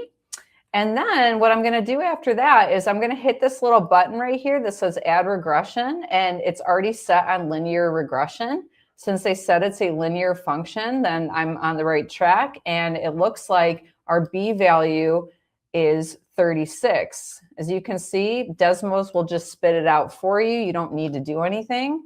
And so when I look at the answers, there we go, 36 is D.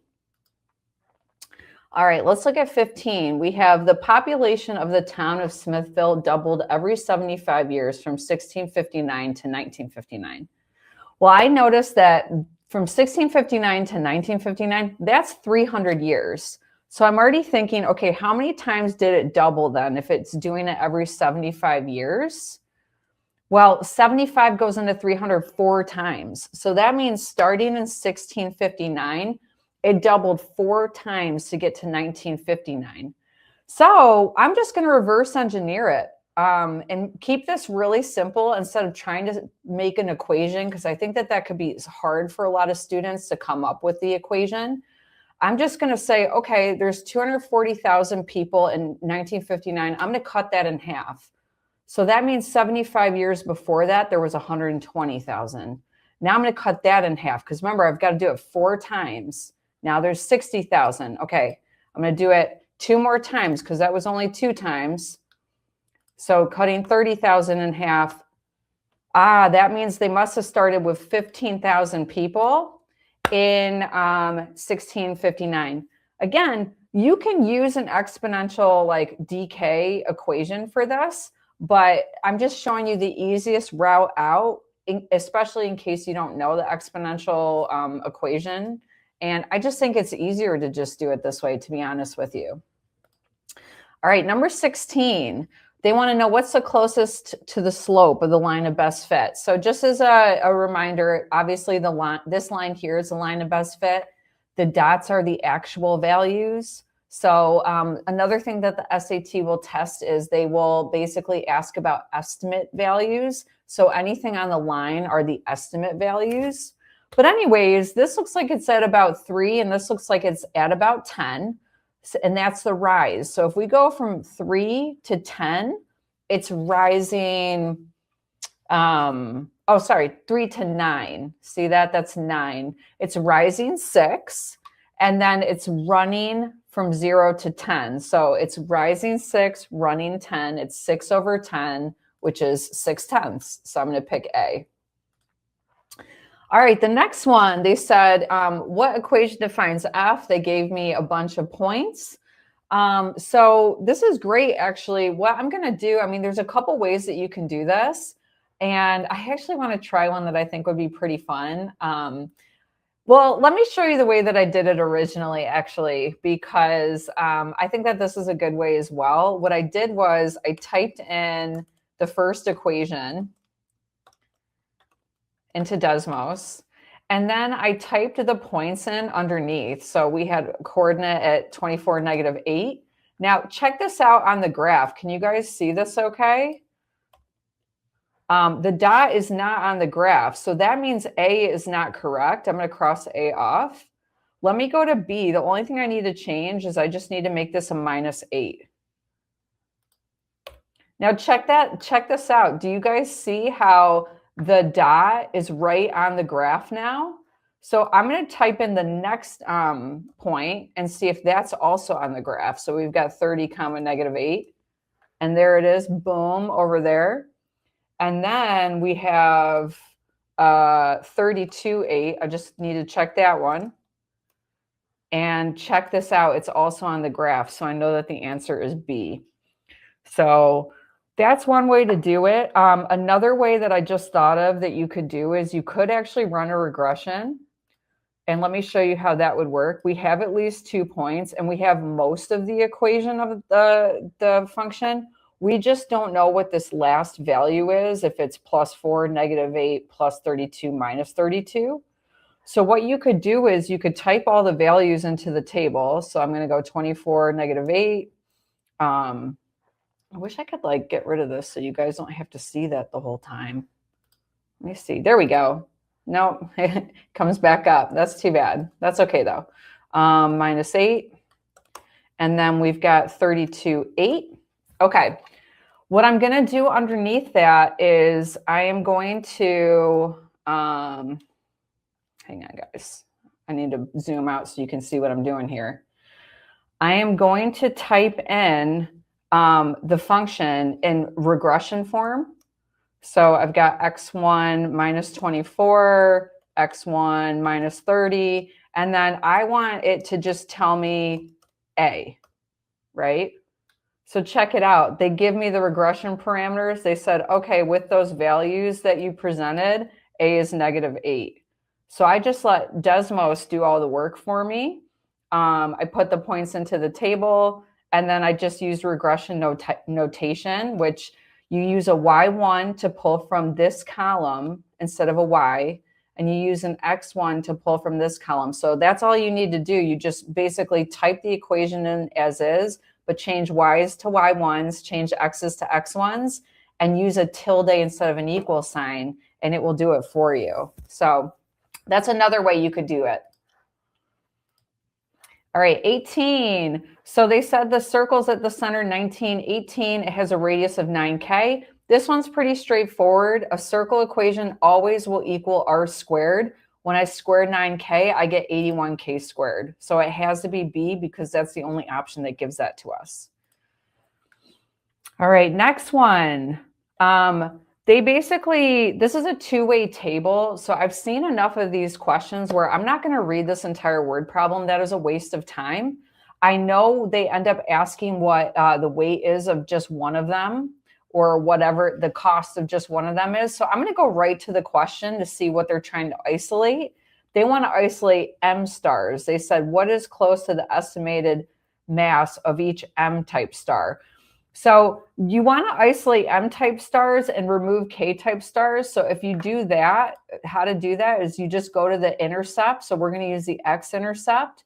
It looks like about 158 M-type stars when there's no K-type stars.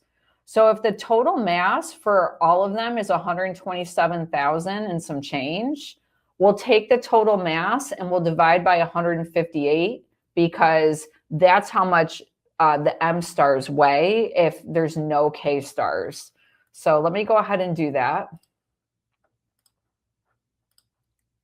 Okay, so I'm going to do 127,882 divided by 158, and I get 809. Now it says what's closest to it. I'm going to pick 811. All right, number 20 is a trig problem. So I actually want to write out the work to this to show you guys what you need to do here. So let me share my screen. I put this in Notability. So it says in triangle QRS, QR is less than RS. Which expression represents the length of QS? Okay, so we want QS. Now, one thing I didn't include here that I want you guys to be aware of, I looked at all the answer choices, and all the answer choices was using reference angle Q in them. Like one said sine Q, one said cosine Q. Like I can't remember what they said, but they were using angle Q. So that means when we try to figure out the trig relationship, we are going to go from angle Q because that's the reference angle that they're using in the answers. And so that means I'm going to have opposite over hypotenuse. Now, what's opposite over hypotenuse? Sine. So if I go to set up the equation, I'm going to take sine of the reference angle, sine of Q, and I'm going to set that equal to the opposite over the hypotenuse. We don't know the hypotenuse. That's what we're solving for. So when I solve for x, I'm going to multiply both sides by x. That'll cancel these guys out over here. So now I have x sine q equals 18. To get x by itself, I'm going to divide both sides by sine q. That'll cancel out. So x equals that. So just a heads up, that's how you do those. They're not difficult, but they can be a little sneaky for students. And I've seen a lot of students get those wrong. Okay, let's go back to the other questions. All right, so let me pick 18 sine q. Let's move to the next one. Okay, we have for a particular car, the linear function f gives a predicted power and brake horsepower for engine speeds between 1,000 revolutions per minute and 6,000 revolutions per minute. Okay, when they talk about a function, I want to figure out what are my y values and what are my x values. So function f, that's y. So when they say f gives a predicted power and brake horsepower, bhp, that means my y values are going to be the bhp numbers.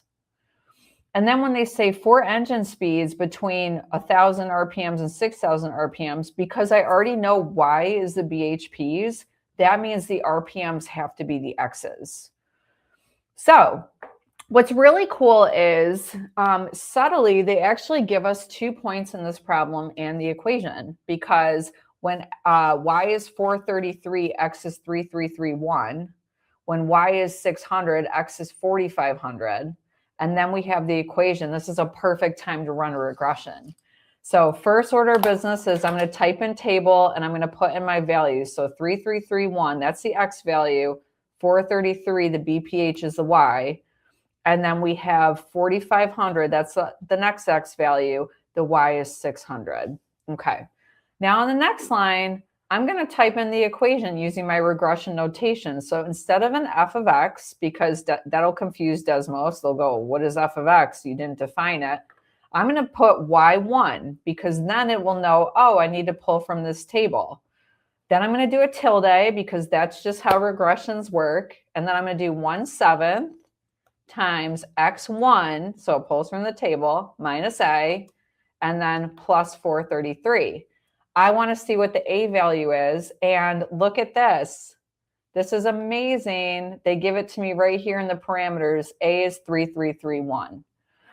That makes perfect sense to me, because if x is 3331 and a is 3331, this will be 0. And we will get 433, which is what we're supposed to get when we put 3331 in for x. So you could take a step back and see it from a high level like that. But in the heat of the moment, with the time ticking down, you might not be able to reason conceptually from a high level. So at least you have this like regression strategy to fall back on. So I'm going to put 3331. Let's go to the next question. Okay, so this is the last one for Module 1. And when you get towards the end of Module 1, sometimes it can get a little spicy, so be careful. One thing I would recommend is if you have lots of extra time, go back to the very beginning and check all your answers. Redo every problem again, because it's really easy to make careless mistakes on Module 1. Now, they're asking how many distinct real solutions does a given equation have? Well, when they talk about solutions, I'm looking for how many times it crosses the x-axis. I'm going to use Desmos and just make it easy on myself instead of trying to speculate or guess. So I'll just type in the equation, 52 times x cubed plus 64, and then x to the 4th. Because we're not familiar with these equations that are like to the 3rd power or the 4th power, right? So you might as well just put it in and see what it looks like.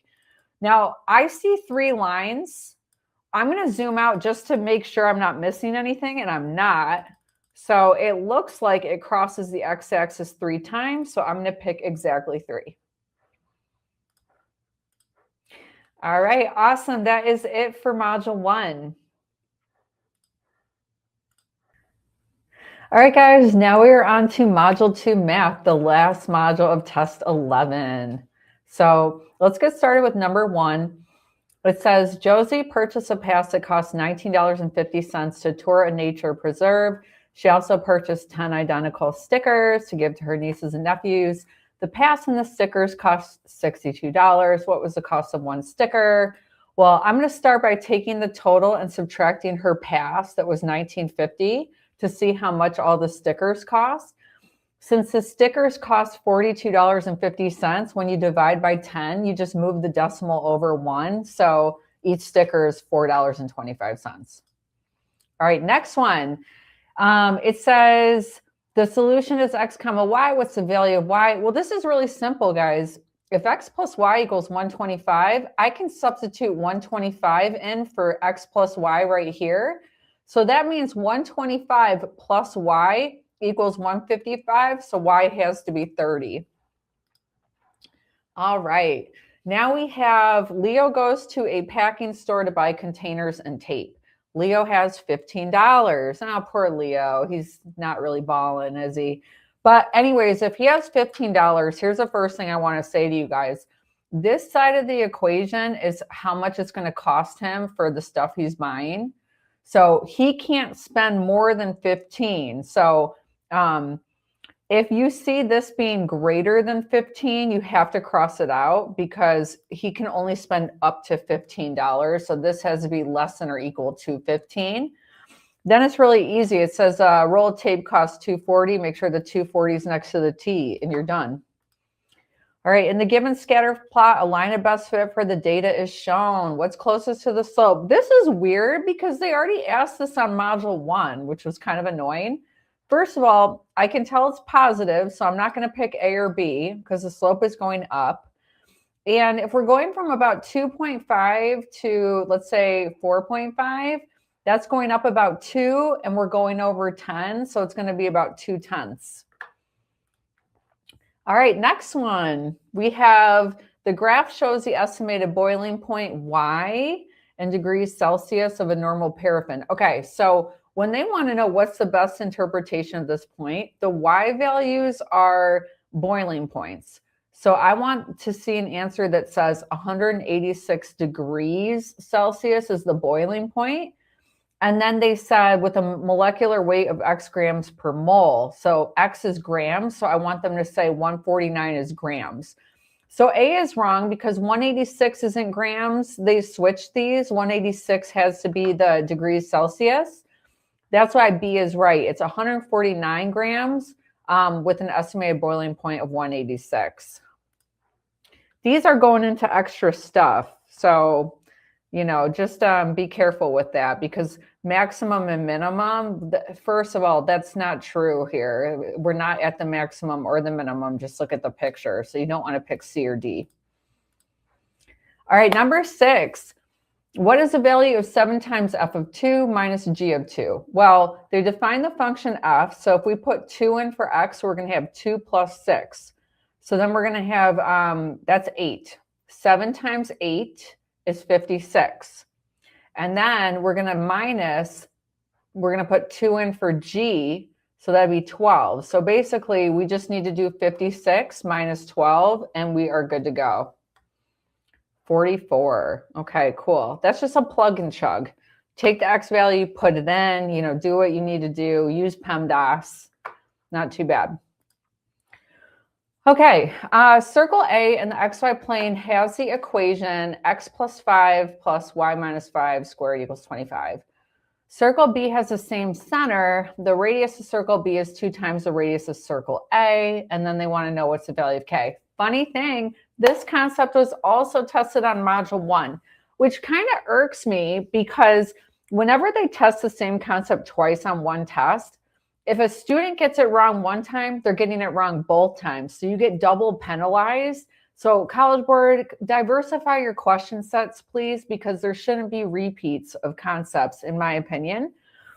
Anyways, if it equals 25, remember, guys, this is equal to r squared. So that means the radius is 5. So we need to double the radius for circle B. So the radius will be 10. And then we have to square it. So 10 squared is 100. So that would be what it's equal to. That's the K. All right, next one. The function f is defined by f of x equals 9 times 2x plus 3. What value of x does f of x equals 63? Well, we'll just plug 63 in f of x's spot and solve. And I'm kind of lazy, so I'll just have Desmos do it for me. I'm not really lazy, but I feel like this is like an easy and efficient way. So let's see. Oh, it looks like x is 2. So we're done. Okay, one solution to the given equation can be written as x equals -7 plus square root of k over 2. Okay, this screams use the quadratic formula because this isn't easily factorable. And when a solution looks like this, it means they use the quadratic formula. However, I don't feel like doing -b plus or minus square root of b squared minus 4. I don't want to write that all out. I don't feel like doing the algebra on it. I'm going to make this easier on myself. If they say that there's a solution here, and this is the equation, I'm going to use Desmos. The first thing I'm going to do is pop the equation into Desmos so we can see where the graph is at. And then, so that means there's a solution here and a solution here. So the next thing I want to do is I'm going to put in what they told me, where they told me a solution's at is a set of coordinates. If it's a solution, x is a number and y is 0. It's an x-intercept. So I'm going to type in -7 plus square root k. Hang on. And then divide that by 2. And then I'm going to do comma 0. Because that denotes, hey, that's an x-intercept. That's a solution. I'm going to hit add slider for k. And what I want to do is I want to get this dot to be on a solution. So that doesn't really help you guys, but let's just start to move the slider up. I get blocked. Do you see how I can't get any further? So I'm going to change my parameters from 10 to 50. And then I'm going to keep moving it, keep moving it. Wow, it looks like it is almost there. I'm going to zoom in. 29 seems like a solid integer.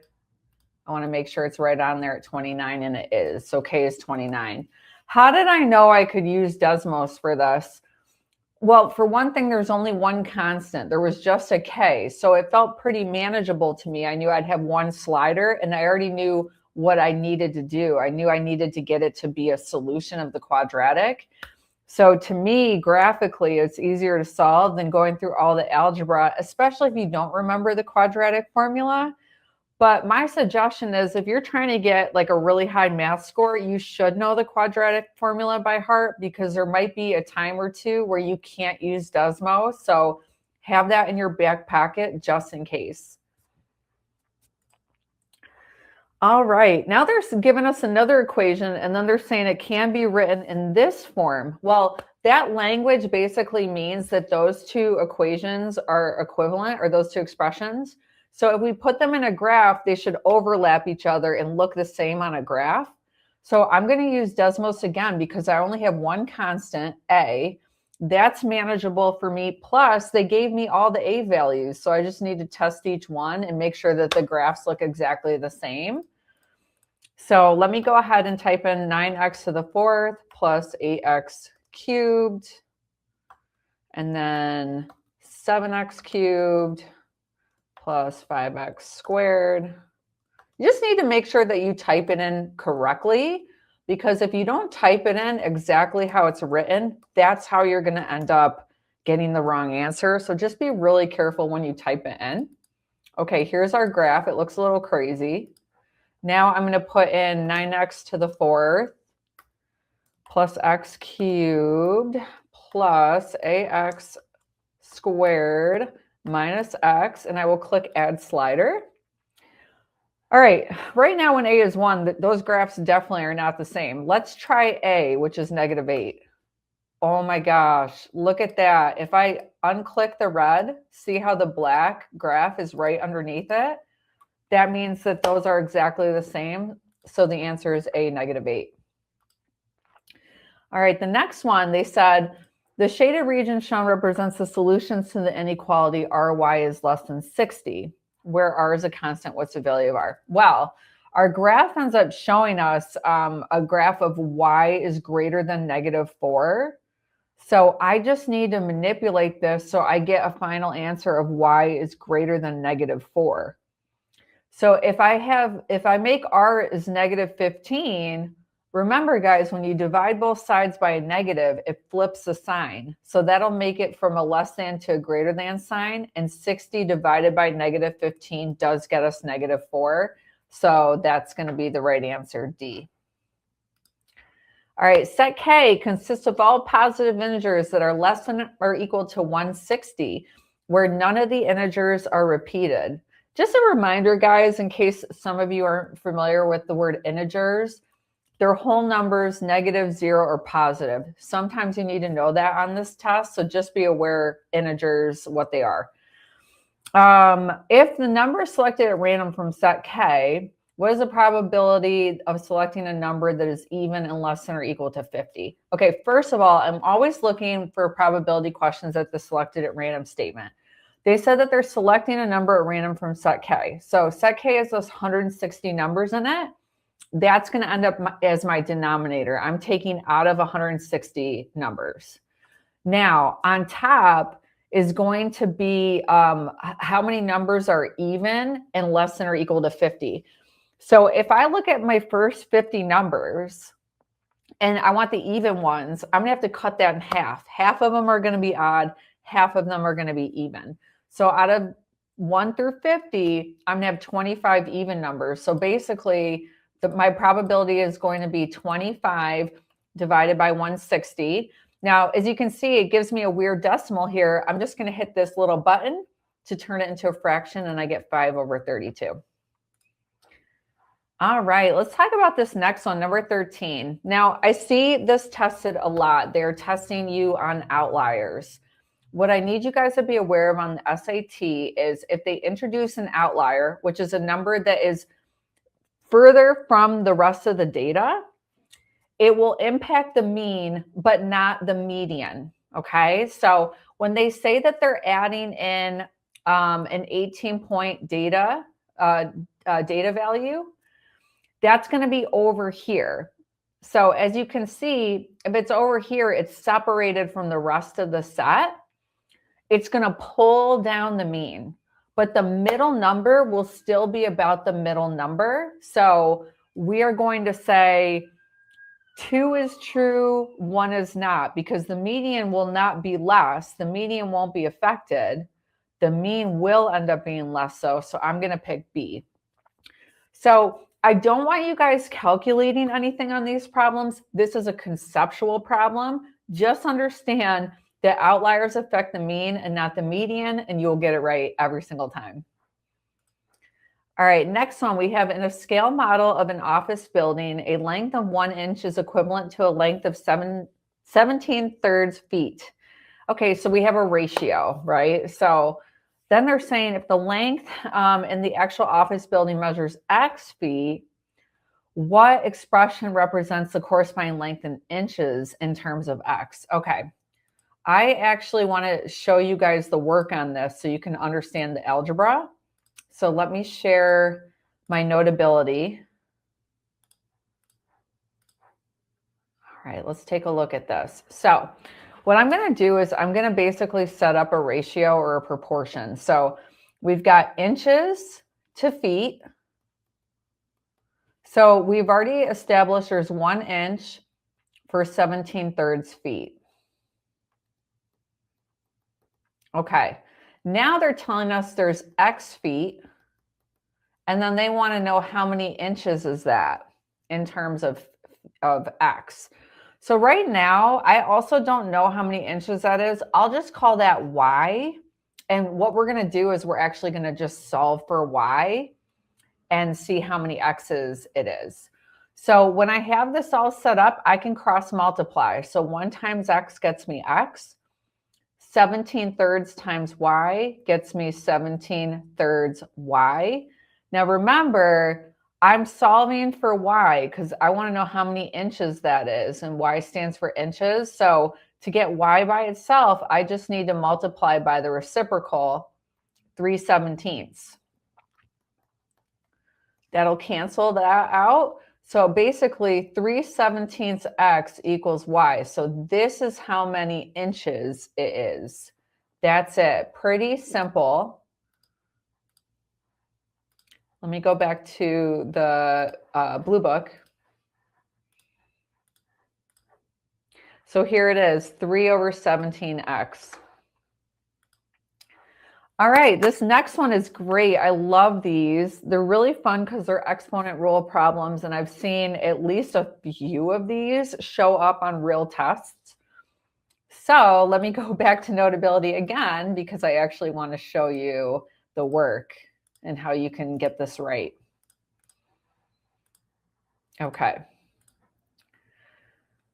All right. First things first, you can't use exponent rules on radicals, so you want to rewrite this as an exponent. So remember, this is the numerator and this is the denominator. So it's going to be p to the 2/3 power, and that's going to equal t to the 9/7.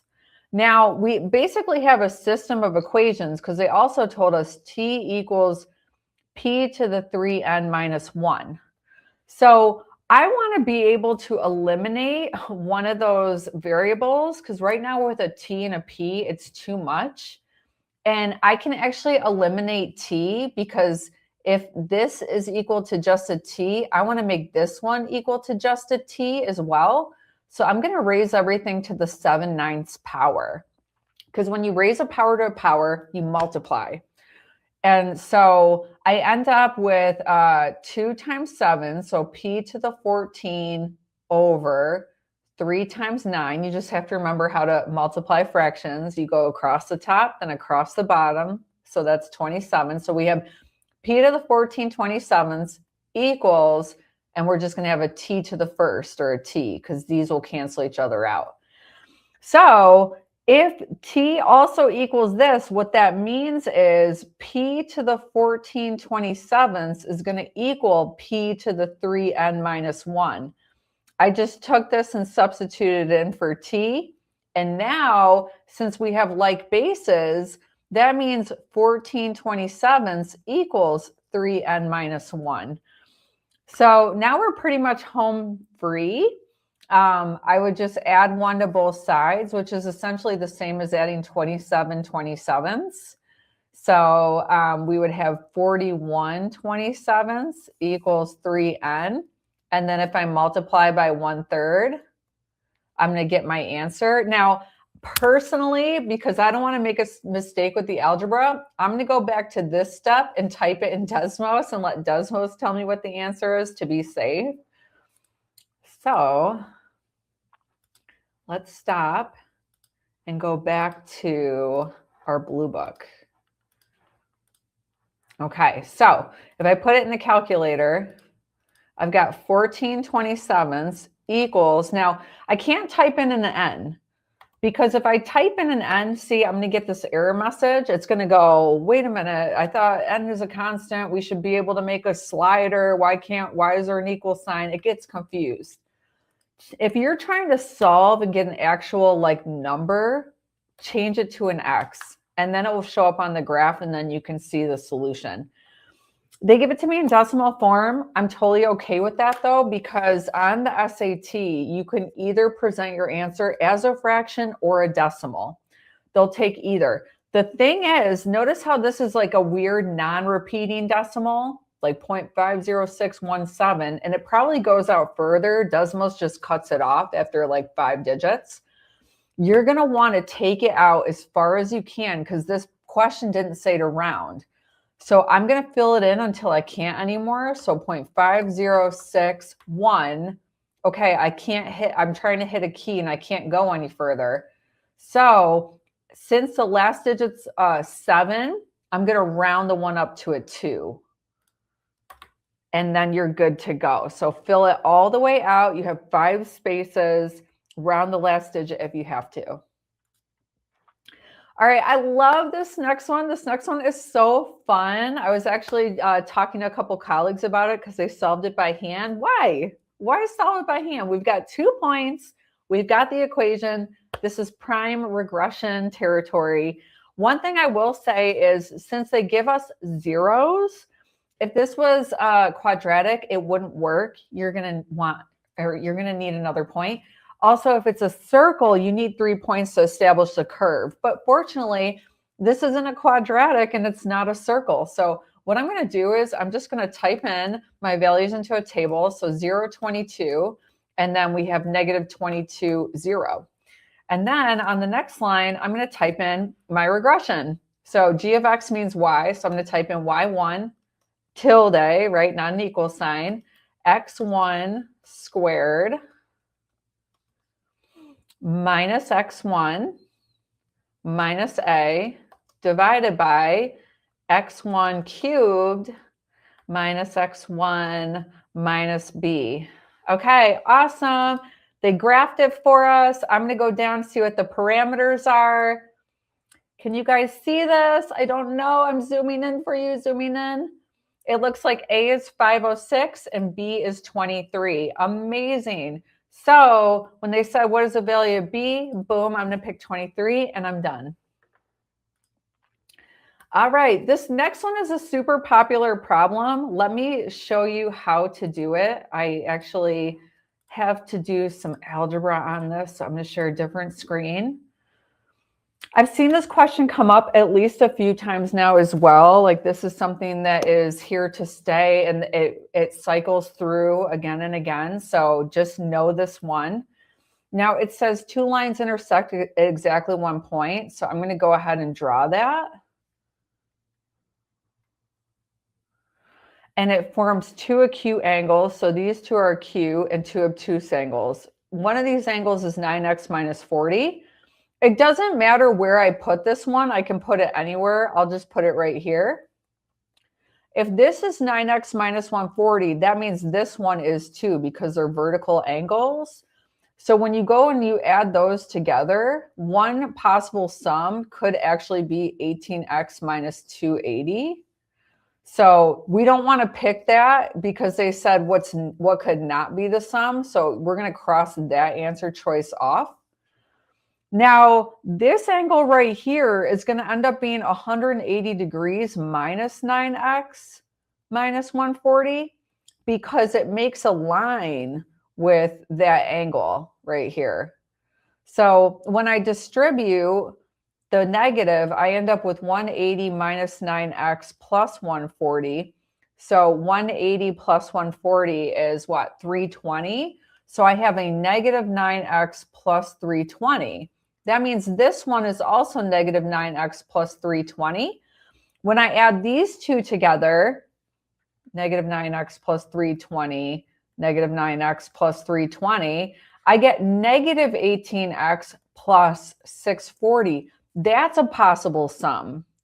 So that's also an answer choice. We can't pick that one. Obviously, any 2 angles that we add together, they're going to equal 180 degrees. So they gave us that option on this problem too. That's a possible sum, so we can't pick 180. The only one that's left that's not one of those 3 I just mentioned is the one that we have to pick that can't be the sum. So let's go back to our answer choices.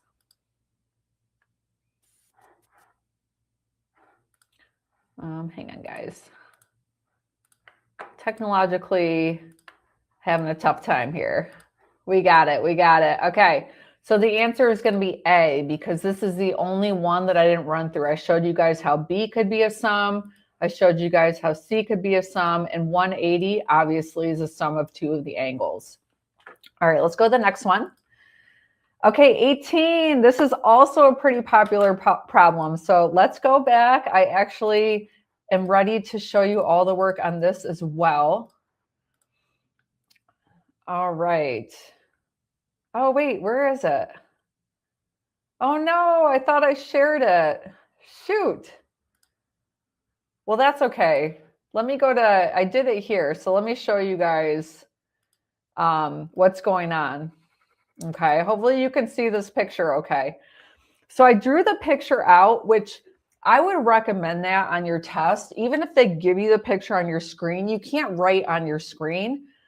just take an extra 20 seconds and write the picture out on your scrap paper. I promise you, like, it's so worth the 20 seconds and it will make a big difference whether you get it right or not.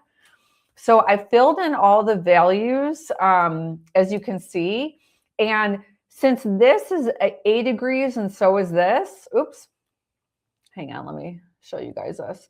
This angle equals this angle, and these are vertical. That means this angle has to equal this angle by default because we already have angle, angle. So these triangles are similar to each other because all their angles are equal. Now, because these angles correspond with each other, picture taking this one and flipping it over like a pancake. If you flip it over, it'll be directly on top of this one. So that means this side goes with this side. So when I set up a proportion, I'm going to say 21 is to 70 as X is to 60, because this side goes with that side. And so when you flip it, it's going to be directly on top. And then we're just solving for X. So we could cross multiply. So we have 70X equals 60 times 21. And at this point, I'll just use Desmos to finish it out for me.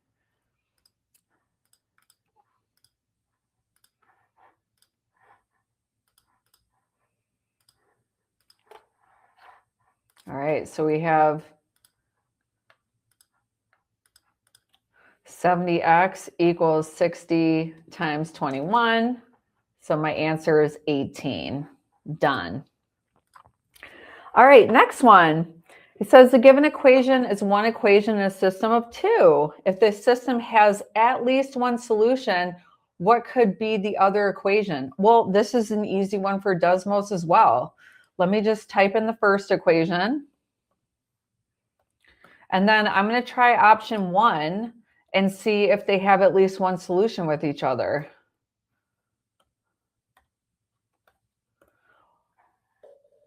Check this out. It looks like there's one line. Well, why, what's happening? So when I click the blue dot, you can see the red is right underneath it when I remove the blue line. That means there's infinite solutions. So heck yeah, that has one solution. That definitely has at least one solution. So 1 is definitely true. So we're not going to pick 2 only, or neither 1 nor 2, because 1 is an option. Now we just need to test 2.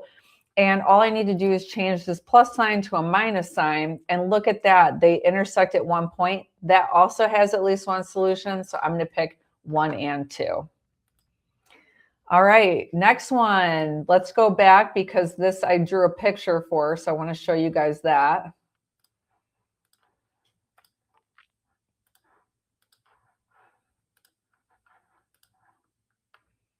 All right.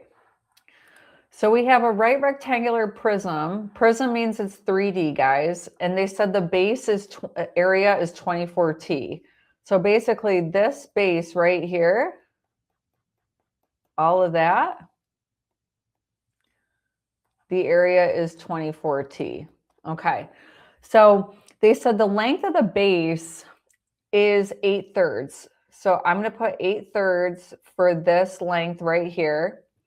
The height is 15, so I'll put 15 here. And then I just need to know like how long this is. So basically area is length times width, right?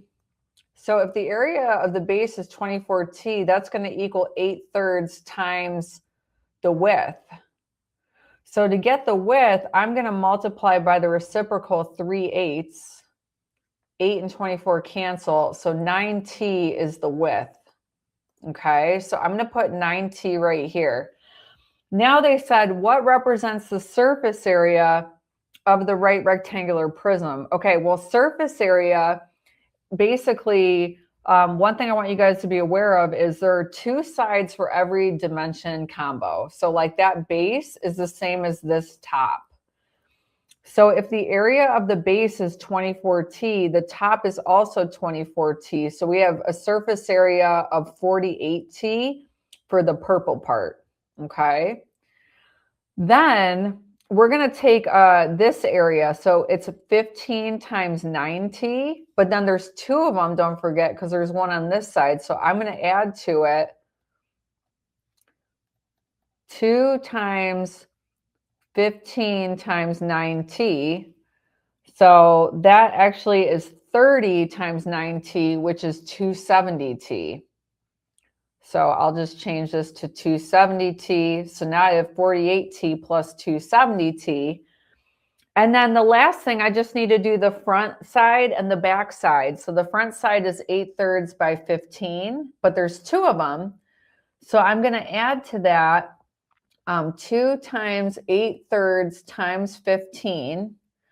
And the 3 and the 15 cancel. So I have 8 times 5, which is 40, times 2 is 80. So I basically have 48t plus 270t plus 80.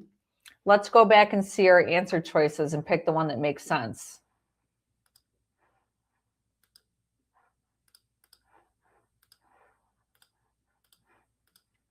Okay, so 48t isn't enough. This is way too much. This one doesn't have a plus 80. It's this one right here. All right, 21. Now, here's something you guys need to be really careful about. They said this is the graph of g of x. So it says the graph of g of x is shown. Now, what they're doing is they're sneakily doing a translation to the graph of g of x, because g of x plus 28 is going to be something different than this. Now, what I want you guys to be aware of is when you add 28 to x, you're going left 28. So you're going negative. So if there's a solution, a double root, and by the way, this a value is going to be a double root, and the b value is going to be a double root. So I know that the 1 and the 3 are double roots because they turn down and then they go back up. It turns down and then it goes back up. This has to be our c value over here because this is just a single root and c isn't being squared. So, but anyways, if I look at the double root of 3, I have to keep in mind that's for g of x. So we can't say b is 3. We have to go back 28 because we're translating it left 28. So it would be at negative 25.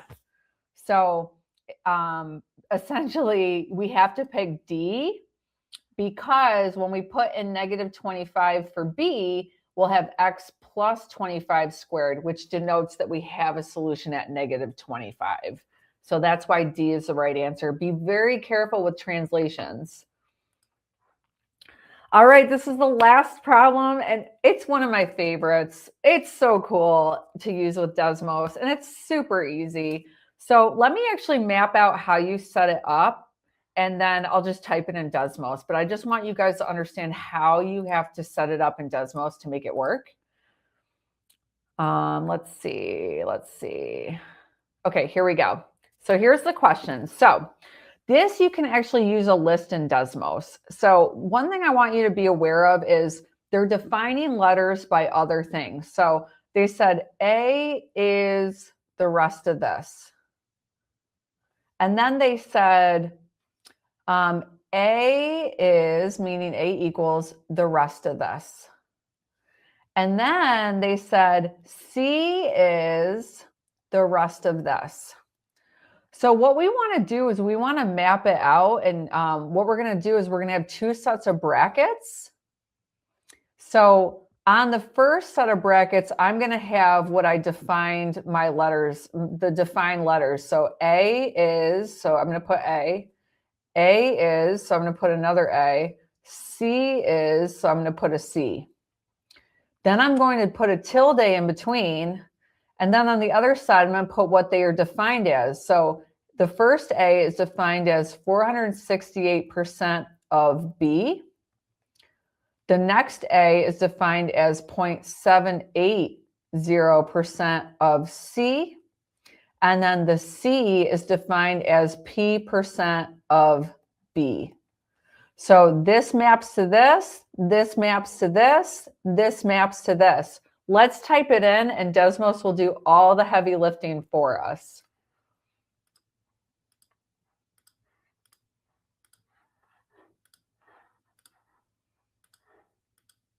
Okay, so I'm going to hit my Desmos calculator.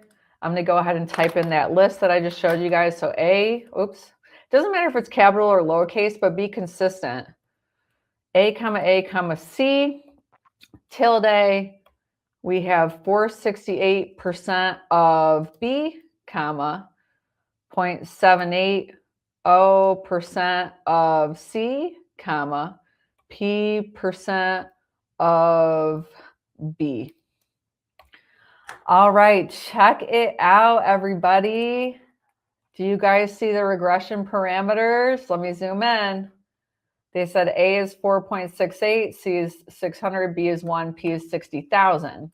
So let's see what they were asking for in the question. They said, what's the value of P? I'm going to put 60,000 and I'm done. All right, guys, that is it for this Bluebook Test 11 walkthrough. If you found it helpful, make sure to show me some love, hit the like button, subscribe if you haven't subscribed yet. And also, too, if you want to dive into more strategies and approaches to really help you get the highest score you possibly can, I have 2 self-paced courses, one for English and one for math, where I dive in deeper and teach you everything you need to know and all the tools, tricks, hacks, and tips that I use myself to get a 1590. So I will go ahead and link up here to make sure that you can go get that. If you use the promo code 50OFF at checkout, you can get $50 off one single course. Or if you buy the bundle, you can get $100 off both courses when you get them at the same time. Until next time, guys, happy prepping.